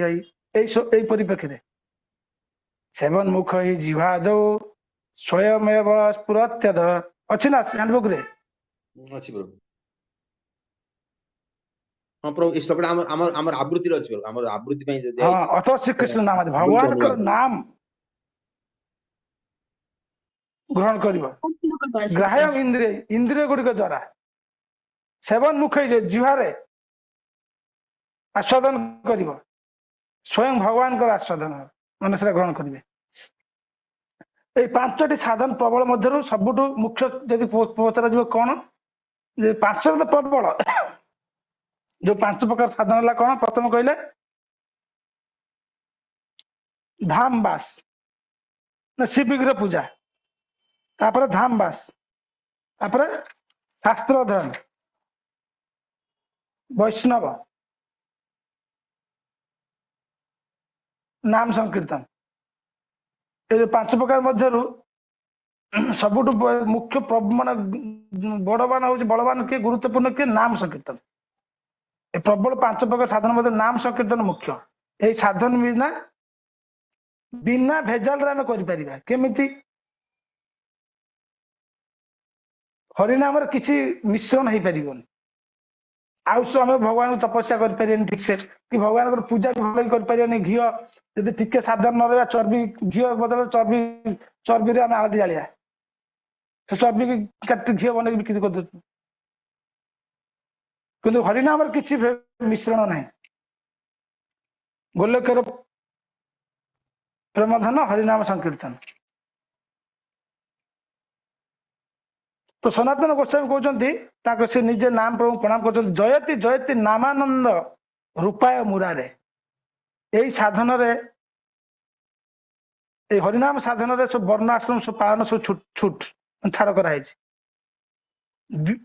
ଜୟତି ଜୟତି ହରିନାମ, ଜୟତି ଜୟତି ନାମାନନ୍ଦ ରୂପାୟ ମୁରାରେ, ବିରମିତ ନିଜ ଧର୍ମ ଧ୍ୟାନ ପୂଜା ଧିୟନ୍, କଥମପି ସକୃତ ଦାତ ମୁକ୍ତି ଦାତ ପ୍ରାଣୀନାଥ ପ୍ରାଣୀନାମ ୟତ୍ ପରମ ଅମୃତମ ଜୀବନମ ଭୂଷଣ ଚମେ। ଜୟତି ଜୟତି ନାମାନନ୍ଦ ରୂପାୟ ମୁରାରେ। ଏ ନାମ, ଭଗବାନଙ୍କର ନାମ ରୂପକୁ ମୁଁ ପ୍ରଣାମ କରୁଛି। ବିରମିତ ନିଜ ଧର୍ମ ଧ୍ୟାନ ପୂଜା ଧ୍ୟାନ।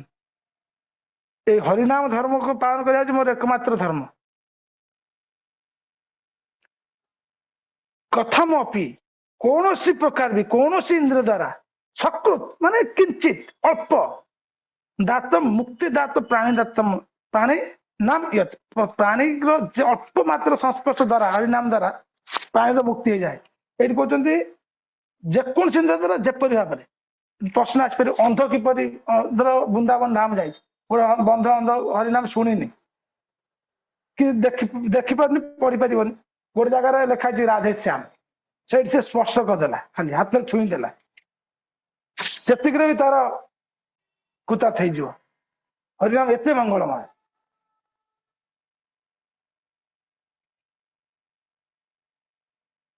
ଏବଂ ବିଶେଷ କରି ସନାତନ ଗୋସ୍ୱାମୀ କହୁଛନ୍ତି, ମୋ ପାଇଁ ତ ପରମ ଅମୃତ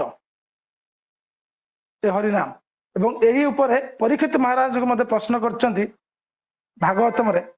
ପରୀକ୍ଷିତ ମହାରାଜ ମୋତେ ପ୍ରଶ୍ନ କରି ତାଙ୍କ ଗୁରୁଦେବଙ୍କୁ ସୁଖଦେବ ଗୋସ୍ୱାମୀ କି, ସୁଖଦେବ ଗୋସ୍ୱାମୀ କହୁଛନ୍ତି, ମିୟମାଣ, ପରୀକ୍ଷିତ ମହାରାଜ ପ୍ରଶ୍ନ କରିଛନ୍ତି ମିୟମାଣ ବ୍ୟକ୍ତିଙ୍କୁ କଣ କରିବା ଦରକାର। ଯୋଉ ମିୟମାଣ ମାନେ ମୃତ୍ୟୁ ନିଶ୍ଚିନ୍ତ ବ୍ୟକ୍ତି ଯିଏ ଜାଣିପାରୁଛନ୍ତି ବା ଦୁଃଖରେ ପଡିଛନ୍ତି ବିପଦରେ ପଡିଛନ୍ତି ସେଭଳି ବ୍ୟକ୍ତିକୁ କଣ କରିବା ଦରକାର? ସୁଖଦେବ ଗୋସ୍ୱାମୀ କହୁଛନ୍ତି ଉତ୍ତରରେ ତସ୍ମାତ୍ ତତ୍କ୍ଷଣାତ୍ ଭଗବାନଙ୍କର ନାମ ଗ୍ରହଣ କରିବା ଦରକାର। ଦ୍ୱିତୀୟ ସ୍କନ୍ଦ 1ମ ଅଧ୍ୟାୟ 5 ନମ୍ବର ଶ୍ଲୋକ ପଢିଲ ରାଶେଶ୍ୱର ମାତାଜୀ। 2:1:5 2:1:11 କେତେ କହିଲେ ପ୍ରଭୁଜୀ? 2:1:11 2:1:5 2:1:11 2:1:5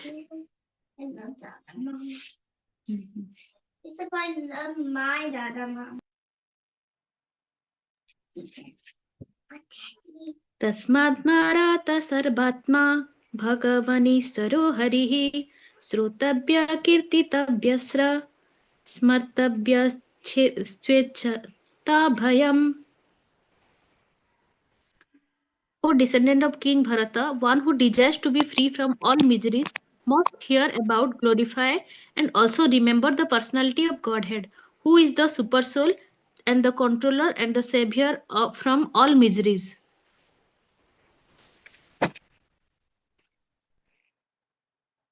ଏଗାର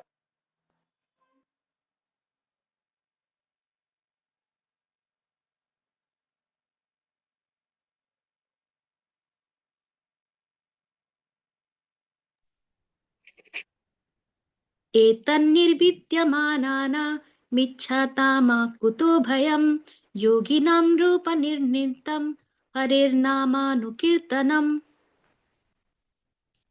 O King, constant chanting of the holy name of the Lord after the ways of the great authorities is the doubtless and fearless way of success for all, including those who are free from all material desires, those who are desirous of all material enjoyment, and also those who are selfless, and also those who are self-satisfied by dint of transcendental knowledge. ଏଠି କହୁଛନ୍ତି ଯେ ହରିନାମ ଗ୍ରହଣ କଲେ ଜୀବନର ସବୁ କିଛି ଇଚ୍ଛା ପୂର୍ଣ୍ଣ ହୁଏ। ଯେପରିକି ଏ ଯୋଉ ଇଚ୍ଛତାମ ଶବ୍ଦରେ କହୁଛନ୍ତି କେତେ ଲୋକ ଅଛନ୍ତି ଚାକିରି କରିବେ ବା ଜାଗା କିଣିବେ ଘର କିଣିବେ କିନ୍ତୁ ତାଙ୍କ ଭିତରୁ କେତେ ଭକ୍ତ ଅଛନ୍ତି ସେମାନେ ଚାହୁଁଛନ୍ତି ବୃନ୍ଦାବନରେ ଆମେ ଜାଗା କିଣିବୁ, ବୃନ୍ଦାବନରେ ଆମେ ଘର କରିବୁ। ଏ ଇଚ୍ଛାଟା ବି ଭକ୍ତି, କୃଷ୍ଣ ଭକ୍ତି। କାରଣ ବୃନ୍ଦାବନ ହଉଛି ସ୍ୱୟଂ ଭଗବାନଙ୍କର ଘର। ବୃନ୍ଦାବନ ଧାମ ପ୍ରତି ଯେନେ ତେନ ରୂପ ଗୋସ୍ୱାମୀ କହୁଛନ୍ତି ଯେନେ ତେନ ପ୍ରକାରର ମନ କୃଷ୍ଣ ରହିବ ସେଇଠି। ବୃନ୍ଦାବନ ମାନେ ସେଟା କୃଷ୍ଣଙ୍କର ଘର। ବୃନ୍ଦାବନ ଧାମ ପ୍ରତି ବାସ ପ୍ରତି ଆସକ୍ତି ମାନେ ସେଟା କୃଷ୍ଣଙ୍କ ପ୍ରତି ଆସକ୍ତି।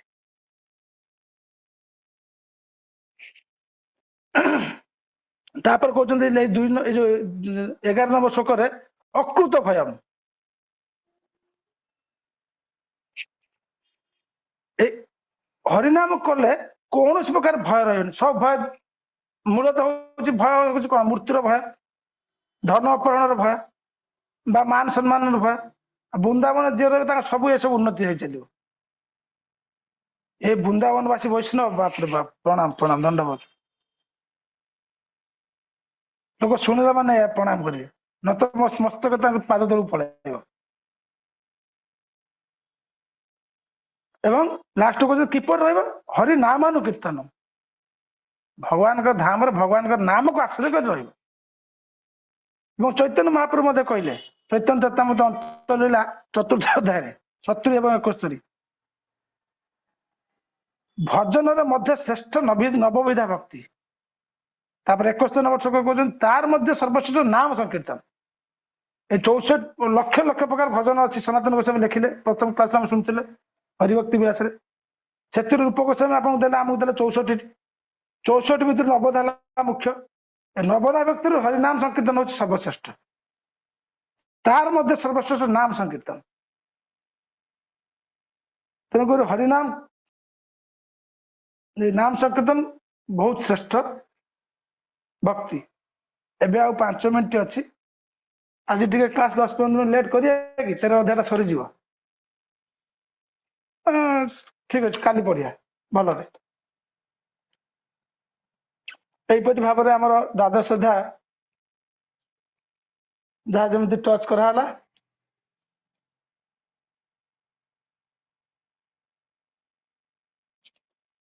ଆଚ୍ଛା, ମଥୁରା ବାସ ବିଷୟରେ କହୁଛନ୍ତି, ଗୋଟେ ଶ୍ଲୋକ ଅଛନ୍ତି, ଅହ ମଧୁପୁରୀ ଧନ୍ୟା ବୈକୁଣ୍ଠಂ ଚ ଗରିୟସୀ ଦିନମ ଏକଂ ନିବାସେନ ହରଉ ଭକ୍ତି ପଦାୟତେ। ଯଦି ବୃନ୍ଦାବନ ମଥୁରା ଧାମରେ ଗୋଟେ ଦିନ ବି କିଏ ବାସ କରେ, ତାର କୃଷ୍ଣ ଭକ୍ତି ତା ହୃଦୟରେ ଜାତ ହୁଏ।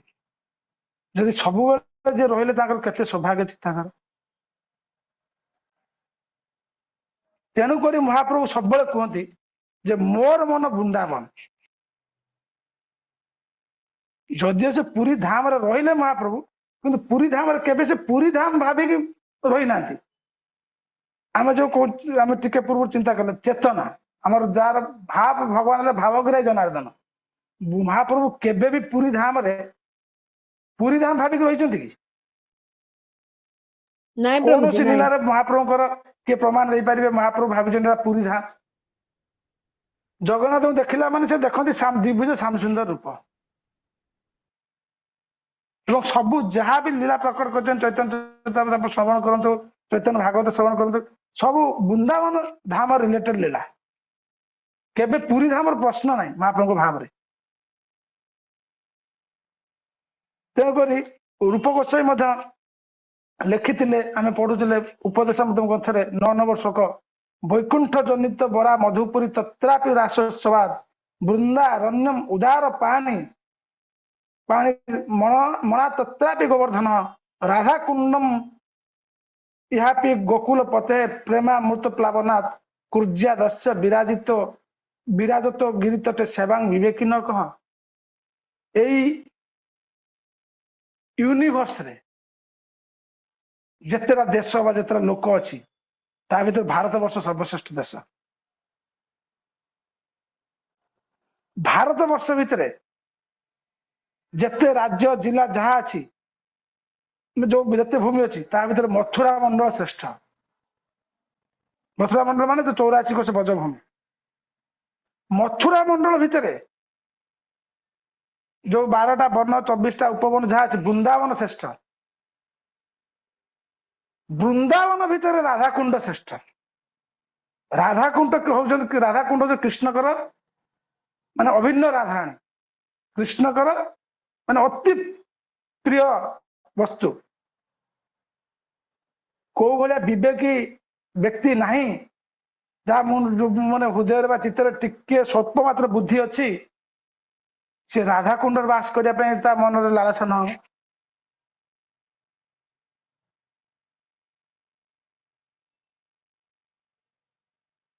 ତେଣୁକରି ରାଧାକୁଣ୍ଡ ବାସ ସମସ୍ତଙ୍କ ଭାଗ୍ୟରେ ମିଳିପାରିବନି।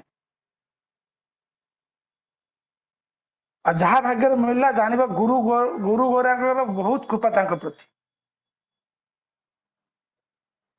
କାରଣ ରାଧା ହେଲେ ଗୁରୁ ପରମ୍ପରା ଶ୍ରେଷ୍ଠ। কৃষ্ণ କହିଛନ୍ତି আমি তোমার নট শিষ্য, তুমি আমার প্রেম গুরু। কৃষ্ণ କହୁଛନ୍ତି ରାଧା କି ମୁଁ ତୁମର ଶିଷ୍ୟ, ତୁମେ ମୋର ଗୁରୁ। ତ ଗୁରୁ ପରମ୍ପରା ସର୍ବଶ୍ରେଷ୍ଠ ହେଲେ ରାଧାରାଣୀ। ତ ରାଧାକୁଣ୍ଡ ବାସ ବା ମଥୁରା ବୃନ୍ଦାବନ 84 କୋଶ ଭିତରେ ବାସ, ତାପରେ ରାଧାକୁଣ୍ଡ ବାସ ମାନେ କିଏ ବିବେକୀ ବ୍ୟକ୍ତି ଥିବ ଯିଏ ନ କରିବ? ରୂପ ଗୋସ୍ୱାମୀ ଲେଖୁଛନ୍ତି ଉପଦେଶାମୃତ ଗ୍ରନ୍ଥରେ। ତେଣୁକରି ଆମର ଯାହା ଯେତିକି ଆଜି ଆଲୋଚନା କରାହେଲା, 12 ଅଧ୍ୟାୟ ସଇଲା। କାଲି 13, 14 ଦୁଇଟା ପଢିକି ଆସିଥିବ, 13, 14, 15 ତିନିଟା ପଢିକି ଆସିଥିବ। ଯେତେବେଳେ ଯିବ ଦେଖିବା। ଗୁରୁବାର ଦିନ ଭାବୁଛି କ୍ଲାସ ସାରିବା ପାଇଁ, ଗୁରୁବାର ଭିତରେ। ଆଜିର ଆଲୋଚ୍ୟ ବିଷୟବସ୍ତୁ ଉପରେ କାହାର ଯଦି କିଛି ପ୍ରଶ୍ନ ଅଛି କୁହ, ପଚାର। ଆଚ୍ଛା ପ୍ରଭୁ, ଆମର ନୂଆ ବର୍ଷ କ୍ଲାସ ହବ? ଗୁରୁବାର ନୂଆ ବର୍ଷ ପଡୁଛି, ଆମ କ୍ଲାସ ହବ? ନୂଆ ବର୍ଷ କଣ? ନୂଆ ବର୍ଷ ଗୁରୁବାର ଛୁଟି କରିବା, ଆଉ କଣ ଅଛି? ଗୁରୁବାର ଆମର ଛୁଟି କରିବା, ମନ୍ଦିରରେ ପ୍ରଭୁଜୀ ପ୍ରୋଗ୍ରାମ ଥିବ। ଏକାଦଶୀ ପୁରୀ ଦିନ କ୍ଲାସ ହବ ସଂକୀର୍ତ୍ତନ ନା? ଯୋଉ ହୁଏ। ଠିକ ଅଛି, ଗୁରୁବାର ଦିନ କ୍ଲାସ ଛୁଟି କରିବା, ଶୁକ୍ରବାର ଦିନ ଏକାଦଶୀ କ୍ଲାସ ସରିବ। ଆଉ ଆଜ୍ଞା। ଏକାଦଶୀ 31 ତାରିଖ। 31 କ୍ଲାସ କରିବ ନା ଏକାଦଶୀରେ? ହଁ ହଁ ହଁ ଏ ଏକାଦଶୀ ତ ହରିବାସ ତିଥି ଆଉ ଏ ତ ବୃନ୍ଦାବନ ବିଷୟରେ ପଢା ହଉଛି। ଆଉ ହରିବାସର ମାନେ କଣ? ହରିଙ୍କ ପାଖକୁ ଯିବା। ପ୍ରଭୁଜୀ ଆମର ଟିକେ ଭାଗବତମ ରିଡିଂ ରହୁଛି, ମୁଁ ଟିକେ ଲେଟ୍ ଜଏନ୍ କରିବି। ହଁ ଠିକ ଅଛି, କିଛି ଅସୁବିଧା ନାହିଁ। ଆଉ କାହାର ପ୍ରଶ୍ନ କାହାର କଣ ଅଛି କୁହ?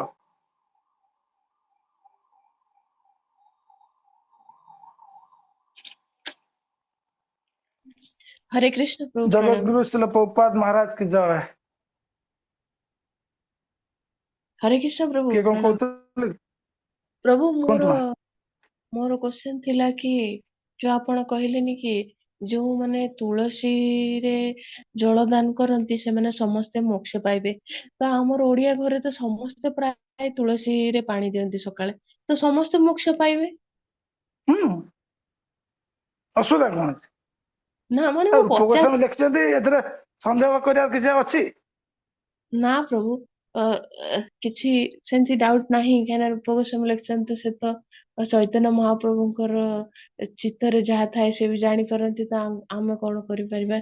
ତ ମାନେ ଆମ ଓଡିଆ ଘରେ ତ ନନଭେଜ ବି ଖାଆନ୍ତି, ତ ସେଇଟା ବି କେତେ ଦୂର ସମ୍ଭବ ବୋଲି ସେଇଟା ପଚାର। ଦେଖନ୍ତୁ, ଏଟା ଆମର କାଲି ଏ ବିଷୟରେ ଆଲୋଚନା କରାହବ। ଭଲ ପ୍ରଶ୍ନଟେ, ଯେ ଏତେ ସବୁ ମାନେ ଅକାର୍ଯ୍ୟ ମାନେ କରିକି ମଧ୍ୟ ସେମାନଙ୍କର ଭକ୍ତିରେ ଏଟା କାଉଣ୍ଟିଂ ହବ କି ନାହିଁ? ତ ଏଟା ଆମେ ବିଚାର କରିବା ବସ୍ତୁ ଆମେ ନୁହଁ, ଲୋକ ଆମେ ନୁହଁ, ବିଚାର କରିବା ଲୋକ ଭଗବାନ।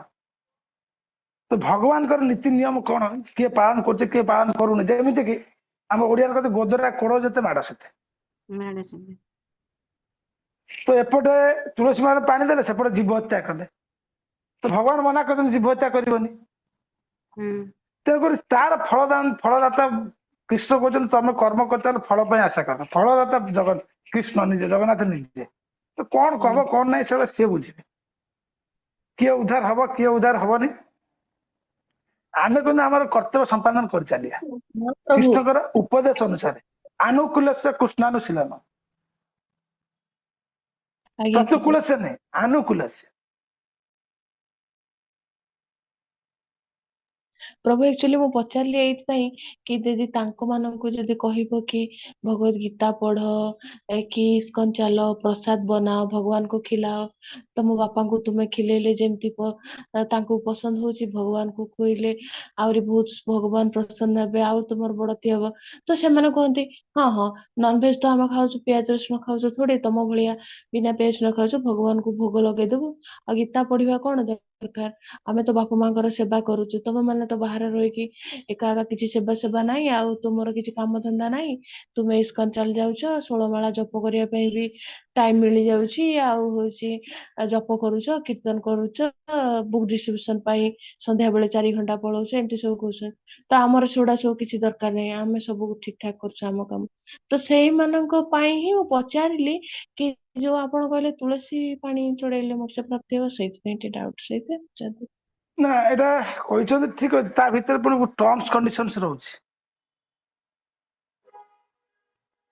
ଯେମିତି ଆମର ଆମେ କହୁଛନ୍ତି ଭକ୍ତି ମାର୍ଗ ହଉଛି ମାନେ ନିଷ୍କଣ୍ଟକ ପଥ, ଆଖି ବୁଝିକି ଚାଲିବ କଣ, ଦୌଡିବ, କିନ୍ତୁ ତା ଭିତରେ ରଖିଲେ କଣ ଅପରାଧ। ଅପରାଧ ଶୂନ୍ୟ ହେ ଲହ ହରି ନାମ। ଅପରାଧ ଭିତରେ ପୁଣି କେତେ ପ୍ରକାର ଧାମ ଅପରାଧ, ହରିନାମ ଅପରାଧ, ବୈଷ୍ଣବ ଅପରାଧ, ସେବା ଅପରାଧ। ବୁଝିପାରିଲେ ନା ବୁଝିପାରିଲେନି? ତ ତୁଳସୀ ମାଳର ପାଣି ଦେଲେ ଯମଦୂତ ଆସିବେନି, କିନ୍ତୁ ତା ତଳେ କଣ୍ଡିସନ ଥିବ ଅପରାଧ ଶୂନ୍ୟ ହେଇକି। ଏଇଟା ଅପରାଧ ତ ଇଏ କରାହବନି କି ପାପ ଶୂନ୍ୟ ହେଇକି। ଏପଟେ ଆମିଷ ଭୋଜନ କରୁଛି, ଆମିଷ ଭୋଜନ କରିକି ତ ସିଏ ଭଗବାନଙ୍କର ସେବା କରିବା ଉଚିତ ନୁହେଁ, ଜୀବ ହତ୍ୟା କରିଛି। ତେଣୁ ଦେଖ, ଆମର ବିଚାର କରିବାର ଆବଶ୍ୟକ ନାହିଁ, ଭଗବାନ ସେଟା ବିଚାର କରିବେ। ଯିଏ ଦେଖ ଭାଇ, ଆମ ଓଡିଆ କହନ୍ତି ମାନିଲେ ଠାକୁର ନ ମାନିଲେ କୁକୁର।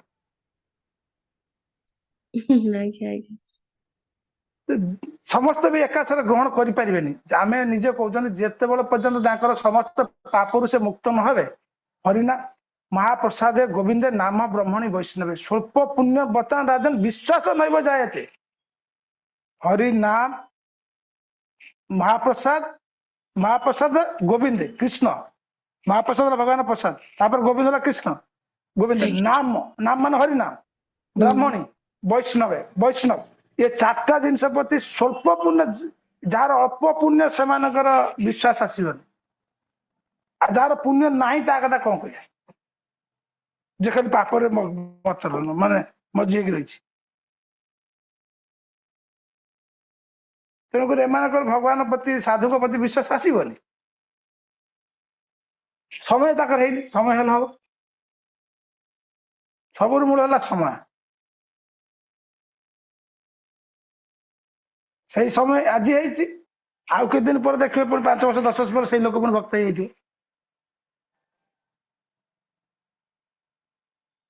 हो प्रारब्ध शेष है प्रारब्ध भोगिया अच्छी हुए तो यही जन्म ना आउरी केता जन्म भी लगी जापे वेदवती माँ कहतु हरे कृष्ण प्रभु जी हरिनाम नेले भय लागेनी एटा तो निश्चित ठीक हेले आमको केबे केबे भय लागुनी केबे भय लागुची यार अर्थ कोन माने निजर मृत्यु पई भय लागेनी ए घरर कि एमती को हेतु सेमानक पई जो गोटे डर सृष्टि होची सेटा गोटे कोन आ थरे कहतु मूलर मु सुनी पाइलिन ठीक से प्रभु जी हरिनाम नेले माने आमको भय लागेनी सेटा आमको ठीक माने भय लागुनी मात्र अलगा समय किसी जो गोटे भय आसुची घरर किसी विपद आसीबो को आसीबो सेटा को हम कोन बोली भाबिबो सेटा भय ना नाही ना विपत्ति आसीबो भाबिक जदि भय करचंती ताले आपणकर माने एई परिप्रेक्षी रे तार माने होची भगवान प्रति विश्वास दृढ़ नाही दृढ़ नहीं प्रभु जी एबे देखंतु घरे हमको अलाउ करना कीर्तन को जीवाकू आमे जाउछु हेले सी काले आसले जानिदेबे कि कोन करते जल्दी आसछु नले जानिदेले काले मते रागिबे जो से भयटा लागुची कोन सेटा एंजाइटी ना गोटे भय ना कोन दृढ़ता को मु जानि ना ना आपण ए प्रश्नटा पर्सनल पचारिबा एटा सामाजिक समाज समस्त सामने प्रश्न उत्तर दे हेबो कना किछि किछि आंसर थाइबे पर्सनली आपण प्रभु भक्त के भक्त नुह नाय भक्त नुह मु माने एमती भक्त करूची नुह घरे आगे मतलब अच्छा ईश्वर को आपनकर पसंद भक्ति साधन करिया पई से किछि प्रतिकूल व्यवहार करचंती कि नहीं सेमिति करूनाती मात्र कुआडे गले कि कोन कीर्तन कीर्तन याडी गोटे होची मिनिट जीवन नाही कहूछि तो तमे एटा भाबिया दरकार जे भगवान मते एई भलिया प्रभुटे देले बोली मु आज भक्ति मार्ग रे आसीछि जे तमे विवाह पूर्व भक्त होइतिलो कि नहीं प्रभु जी ना तेणु कर तमे जो यही स्टेज रु तुम भक्ति आरंभ कर तुम भक्ति की आरंभ करने यही परिप्रेक्षी सब कारण हुए तो जब या भल परिप्रेक्षी था भगवान भूली जाता आगे तेणुक आज तुम जो कौटा कौच जे प्रभु हरिनाम कीर्तन कले प्रभु मना कर समय पूर्व आसपा पड़े ध्यान रखा पड़ी तमें आहरी भल पाइबा दियो भक्ति माध्यम सी जमी अनुभव करेंगे कि मो धर्मपत्नी भक्ति जागरण करने फल मोर यही मंगल होई भल कार्य होई उपकार होउची मु भी करी दी जन मिसी कले आहरी केतन हम से अनुभवटा को करने दायी तमें से कार्य तुमर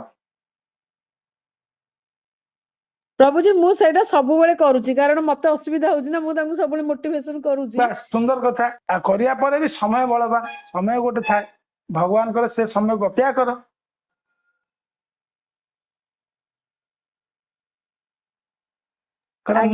टिके अलगा प्रकार पिला खरा क्षमा करिए मते देखो मु सब चाहे आमे जदि भक्ति करूचे किंतु आम परिवार डिस्टर्बेंस आमे पुणी हरिनाम करिया को जीवा प्रचार करिया को जीवा ये सब कि रकम कथा माने भगवान जोटी भगवान हेले मंगलमय जग सर्वमंगल जगन्नाथ भगवान को ग्रहण करके निज घर डिस्टर्बेंस आमे प्रचार करके आउ जन कह तू हरिनाम कर तो घर सुख हम से कह तो घर बा स्वामी स्त्री झगड़ा पाटी लगुच कंचा ओडिया मुझे कहीदेली तुम दिवन बाड़ा पिटा लगे तू कौन से मत बुझाऊ प्रथम तुम प्रश्न प्रभु आम कौन प्रचार करूनी प्रचार सी कर किए कर चैतन्य महाप्रभु प्रचार करने हरिदास ठाकुर को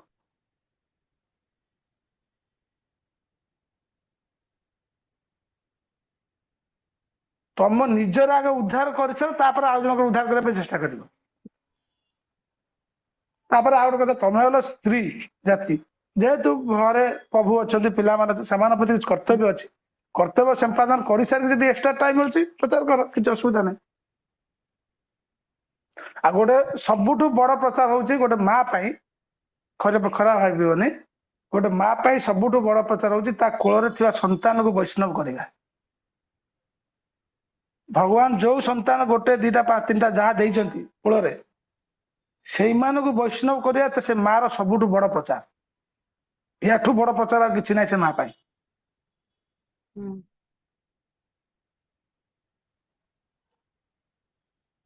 ତେଣୁକରି ପ୍ରଚାର ପାଇଁ ଇଏ ପାଇଁ ସମୟ ଦେଲେ ବି ଘର ପାଇଁ, ଯେହେତୁ କଳି ଯୁଗ ଆଉ ସେମାନେ ଶାରୀରିକ ମାନେ ଚେତନାରେ ରହିଛନ୍ତି, ସେମାନଙ୍କୁ ଆମେ ଭଲ ପାଇବା ଦେଇକି ମାନସିକ ପରିବର୍ତ୍ତନ କରିପାରିବା, ଘୃଣା ହୁଁ। ବା ଅବହେଳା କରିକି ନୁହଁ। ଏମିତି କଲେ ଆଉ ଡିଷ୍ଟର୍ବାନ୍ସ ବଢିଯିବ। ହୁଁ। ତ ଡିଷ୍ଟର୍ବାନ୍ସ ବଢିଲେ ସ୍ୱାଭାବିକ ଚେତନାଟା ଭକ୍ତି ପାଇଁ ପ୍ରତିକୂଳ ହବ, ଟେନସନ ରହିବ, ଚିନ୍ତା ରହିବ, ଇଏ ରହିବ। ବୁଝିପାରିଲେ କି ନାହିଁ? ପ୍ରଚାର କରିବା ପାଇଁ ମୁଁ ମନା କରୁନି, ଆମର ଆଚାର୍ଯ୍ୟ କହିଛନ୍ତି ପ୍ରଚାର କରିବା ଠିକ ଅଛି, ପରିସ୍ଥିତି ଅନୁସାରେ ଆମକୁ ବିଚାର କରିବା ପାଇଁ ପଡିବ। ଆମ ପ୍ରଥମରେ ନିଜକୁ ମାନେ ଅନୁକ୍ଷଣ କରିବା ପାଇଁ ପଡିବ, କଣ କଲେ ତମର ଠିକ ହବ। ହୁଁ। ଆଉ ଏଇ ପରିପ୍ରେକ୍ଷୀରେ ଆଉ କିଏ ଭଲ ଉତ୍ତର ଦେଇପାରିବ ତମ ଆମ ଭକ୍ତମାନଙ୍କ ଭିତରୁ? ବହୁତ ସେଇଟା ଅନୁଭବୀ ଭକ୍ତ, ସିନିୟର ଭକ୍ତ ମାନେ ଅଛନ୍ତି। ହରେ କୃଷ୍ଣ ପ୍ରଭୁ। ଆକ୍ଚୁଆଲି ମୁଁ ଏଇ ଯୋଉ ମାତାଜୀ କହିଲେ ନା, ସେଇ ସିଚୁଏସନରେ ମୁଁ ବି ଯାଇଛି, ତ ମୁଁ ସେଇଟା କହିବି ବୋଲି ଭାବୁଥିଲି, ମ୍ୟୁଟ ଅନ୍ କରିଥିଲି। ତ ପ୍ରଭୁ ଆକ୍ଚୁଆଲି ମାତାଜୀ, ଆପଣ ଯେତେବେଳେ ଭକ୍ତି କରୁଛନ୍ତି ନା, ତ ସେମିତି ଦେଖେଇଲା ଭଳିଆ ଭକ୍ତି କରନ୍ତୁନି। ଆପଣଙ୍କର ପିଓର ଭକ୍ତିଟା ଘର ଭିତରେ ହିଁ ଛାଡନ୍ତୁ। ଯେତେ ପିଲାଙ୍କର ଘର ଭିତରେ ଏକାଦଶୀ କରିବା, ପ୍ରସାଦ ବନେଇବା, ଭଗବାନଙ୍କର ପୂଜା କରିବା, ଗୀତା ପଢିବା, ଆପଣଙ୍କର ଭକ୍ତିଟା ଦେଖିକି ହିଁ ଘର ଲୋକ ଚେଞ୍ଜ ହେବେ। ସେମିତି କେବେ ଚେଞ୍ଜ ହେବେନି। ଝଗଡା କି ଘର ଭିତରେ ଅଶାନ୍ତି କରିକି ଆପଣ କେବେ ବି ଭକ୍ତି ମାର୍ଗରେ ଯାଇପାରିବେନି। ଯେତେ ଆପଣଙ୍କର ବିରୋଧୀ ହବ ନା, ସେତେ ଭକ୍ତି କରନ୍ତୁ। ଆପଣଙ୍କର ମାନେ ଶାରୀନତା, ଆପଣଙ୍କର ବିହେଭିୟର ବହୁତ ହି ସରଳ ରଖନ୍ତୁ, ଯୋଉଥିରେ କି ସାମ୍ନା ବାଲା ଦେଖିକି ହିଁ ତାର ଭକ୍ତି ଆସିବ। ମାନେ ମୁଁ ନିଜ କଥା କହୁଛି, ମୋ ହଜବେଣ୍ଡ ଯେତେବେଳେ ଭକ୍ତ ହେଇ ନଥିଲେ, ମୁଁ ଯେତେବେଳେ ଗୀତା ପଢୁଥିଲି କି ଆମ ଘରେ ଯେତେବେଳେ କୀର୍ତ୍ତନ କରୁଥିଲୁ, ମୋ ପିଲା ବି ନନଭେଜ ଖାଏନି, କୀର୍ତ୍ତନ କଲୁ, ବାହାରକୁ ଯାଉନଥିଲୁ, ମାନେ ବାହାରକୁ ଏଲାଉ ନଥିଲା ଯେହେତୁ ଆମେ ବାହାରକୁ ଯାଉନଥିଲୁ, ଘର ଭିତରେ ସନ୍ଧ୍ୟାରେ କୀର୍ତ୍ତନ କରୁଥିଲୁ, ଗୀତା ପଢୁଥିଲୁ। ସେଇଥିରେ ଚେଞ୍ଜ ହେଇ ହେଇ ହେଇ ହେଇ ନା, ଏବେ ଆମ ପ୍ରଭୁଜୀ ଏବେ 16 ମାଳା ଜପ କରୁଛନ୍ତି। ସିଦ୍ଧାମ ପ୍ରଭୁ 6 ମାଳା କରୁଥିଲେ, ସିଦ୍ଧାମ ପ୍ରଭୁ ଯେବେଠୁ କହିଲେ ସେ 16 ମାଳା ଜପ କରୁଛନ୍ତି।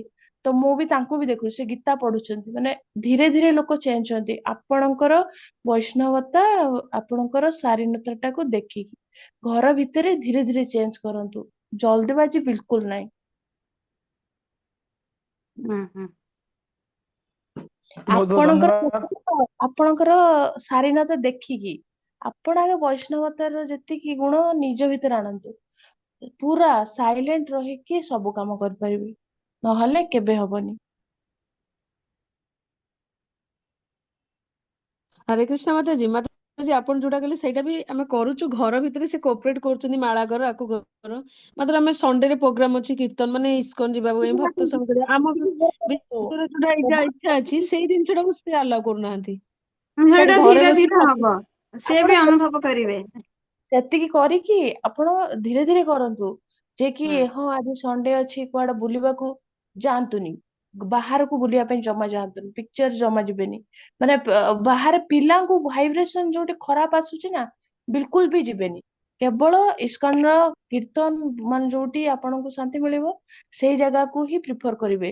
ସେଇଠିକି ଯାଇକି ଘଣ୍ଟାଟେ ବସିକି ଆସିବ। ବେଶୀ ସମୟ ବସିବା ପାଇଁ ଇଚ୍ଛା ହଉନି, ଅଳ୍ପ ସମୟ ବସିକି ପଳେଇ ଆସିବେ। ପ୍ରସାଦ ପାଇବେନି, କିଛି ଯାହା ଇଚ୍ଛା ହଉନି, ଆପଣଙ୍କ ପ୍ରଭୁଜୀଙ୍କୁ ଯାହା ଇଚ୍ଛା ହଉନି ନା, 10 ମିନିଟ ଖାଲି ବସିକି ଆସନ୍ତୁ। ଆପଣ ଜାଣିଛନ୍ତି କଥାଟା କେତେବେଳେ ହୁଏ, କଥା ଟାଇମରେ ଯିବେ, ସେତିକିବେଳେ 10 ମିନିଟ ବସିକି ଆସିବେ। ସେଇଠି କେବଳ ଗୁରୁ ବୈଷ୍ଣବଙ୍କ କୃପାରୁ ହିଁ ଆପଣଙ୍କର ପ୍ରଭୁ ଚେଞ୍ଜ ହେବେ, ନହେଲେ କେବେ ବି ହେବେନି। ଠିକ ଅଛି ମାତାଜୀ, ଆପଣ ଯୋଉଟା କରୁଛନ୍ତି ମୁଁ ସେଇଟା ବି ଚେଷ୍ଟା କରୁଛି। ଫିର ବି ଆମର ଯୋଉମାନେ ଅଛନ୍ତି ନା, ତାଙ୍କ ସହିତ ମେଳା କରାନ୍ତୁ, ତାଙ୍କ ସହିତ କଥାବାର୍ତ୍ତା କରନ୍ତୁ ସେ ତାଙ୍କ ମିଶୁନାହାନ୍ତି ମାତାଜୀ, ପୁରା ଅଲ୍ଟରନେଟ୍ ଅଛନ୍ତି। ସିଏ ଜୟ ଜଗନ୍ନାଥ ଆଉ ଇସ୍କନ ମାନେ ସିଏ ମାନେ ସବୁ ଓଲଟା କିଛି ଭାବନ୍ତି, ସେଥିପାଇଁ ମୁଁ ଏତେ କ୍ଲିୟରାନ୍ସ ଦେଇପାରେନି। ଏଇଟା ସମସ୍ତେ ମାନେ ଟିକେ ପେସେନ୍ସ ଧୈର୍ଯ୍ୟ ଧର, ଧୀର ପାଣି ପଥର କାଟେ, ଭଗବାନ ଉପରେ ଭରସା ରଖ, ଦୃଢ ବିଶ୍ୱାସ ରଖ, ଭଗବାନ ଚାହିଁଲେ ସବୁ କିଛି ହେଇପାରିବ।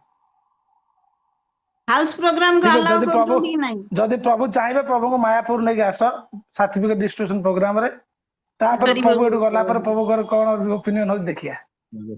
ପ୍ରଭୁଜୀ ମୁଁ ବି ଶୁଣନ୍ତୁ ଚାହୁଁଛି ଗୋଟେ ମାନେ ଇଏ ଇନଫର୍ମେସନ ଗୋଟେ, ପର୍ଯ୍ୟଟକ କିନ୍ତୁ କୃପା କରିବେ, ପଦ୍ମନାଭ କେମିତି ପ୍ରଭୁ ସହ ଭକ୍ତି କଥା କରିବେ। ହଉଥିଲି। ପଦ୍ମନାଭ ପ୍ରଭୁଙ୍କର ମା ଗୌର ପୂର୍ଣ୍ଣିମା 2-3 ଦିନ ଆଗରୁ ଅଷ୍ଟ୍ରେଲିଆ ଯିବାର ଅଛି ବିଦେଶ, ତ ଭିସାଟା କିନ୍ତୁ ଫାଇନାଲ ହେଇନି। ତ ଯଦି ସିଏ ଯିବେ ଗୌର ପୂର୍ଣ୍ଣିମା 2 ଦିନ ଆଗରୁ, ଫେରିଲା ବେଳକୁ ମାର୍ଚ୍ଚ ଫାର୍ଷ୍ଟ ୱିକ୍ ହେଇନା ଏପ୍ରିଲ ଫାର୍ଷ୍ଟ ୱିକ୍ ହେଇଯିବ। ତ ମାର୍ଚ୍ଚ ମାସରେ ଆମର ପ୍ରୋଗ୍ରାମ ହେଇପାରିବ ନାହିଁ, କାରଣ ସିଏ ମେନ୍ ଲୋକ, ଆମର ଇନଷ୍ଟିଚ୍ୟୁଟର ଚେୟାରମ୍ୟାନ ସିଏ। ଏବଂ ପ୍ରଭୁ ମୁଁ ଜୟପତାକା ସ୍ୱାମୀ ଗୁରୁ ମହାରାଜଙ୍କର ଲାଟେଷ୍ଟ ଯୋଉ ପ୍ରୋଗ୍ରାମ, ତ ମହାରାଜ ଯାଉଛନ୍ତି ତାଙ୍କର ହେଲ୍ଥ ଟ୍ରିଟମେଣ୍ଟ ପାଇଁ ସିଙ୍ଗାପୁର ନା କୁଆଡେ। ମୁଁ ବି ପ୍ରଭୁ କହୁଥିଲି ଟିକେ ଲେଟ୍ କରି କରିବା ପାଇଁ, ଲେଟ୍ କରିକି, କାହିଁକିନା ସେଇ ଟାଇମରେ ସିଙ୍ଗାପୁର ମୁଁ ନା କୁଆଡେ ଯାଉଛନ୍ତି। ମହାରାଜ ସେପଟୁ ଆସୁ ଆସୁ ଗୌର ପୂର୍ଣ୍ଣିମା ଗୋଟେ ଦିନ ଆଗରୁ ଆସି ପହଞ୍ଚିବେ, ଗୋଟେ ଦିନ 2 ଦିନ ଆଗରୁ।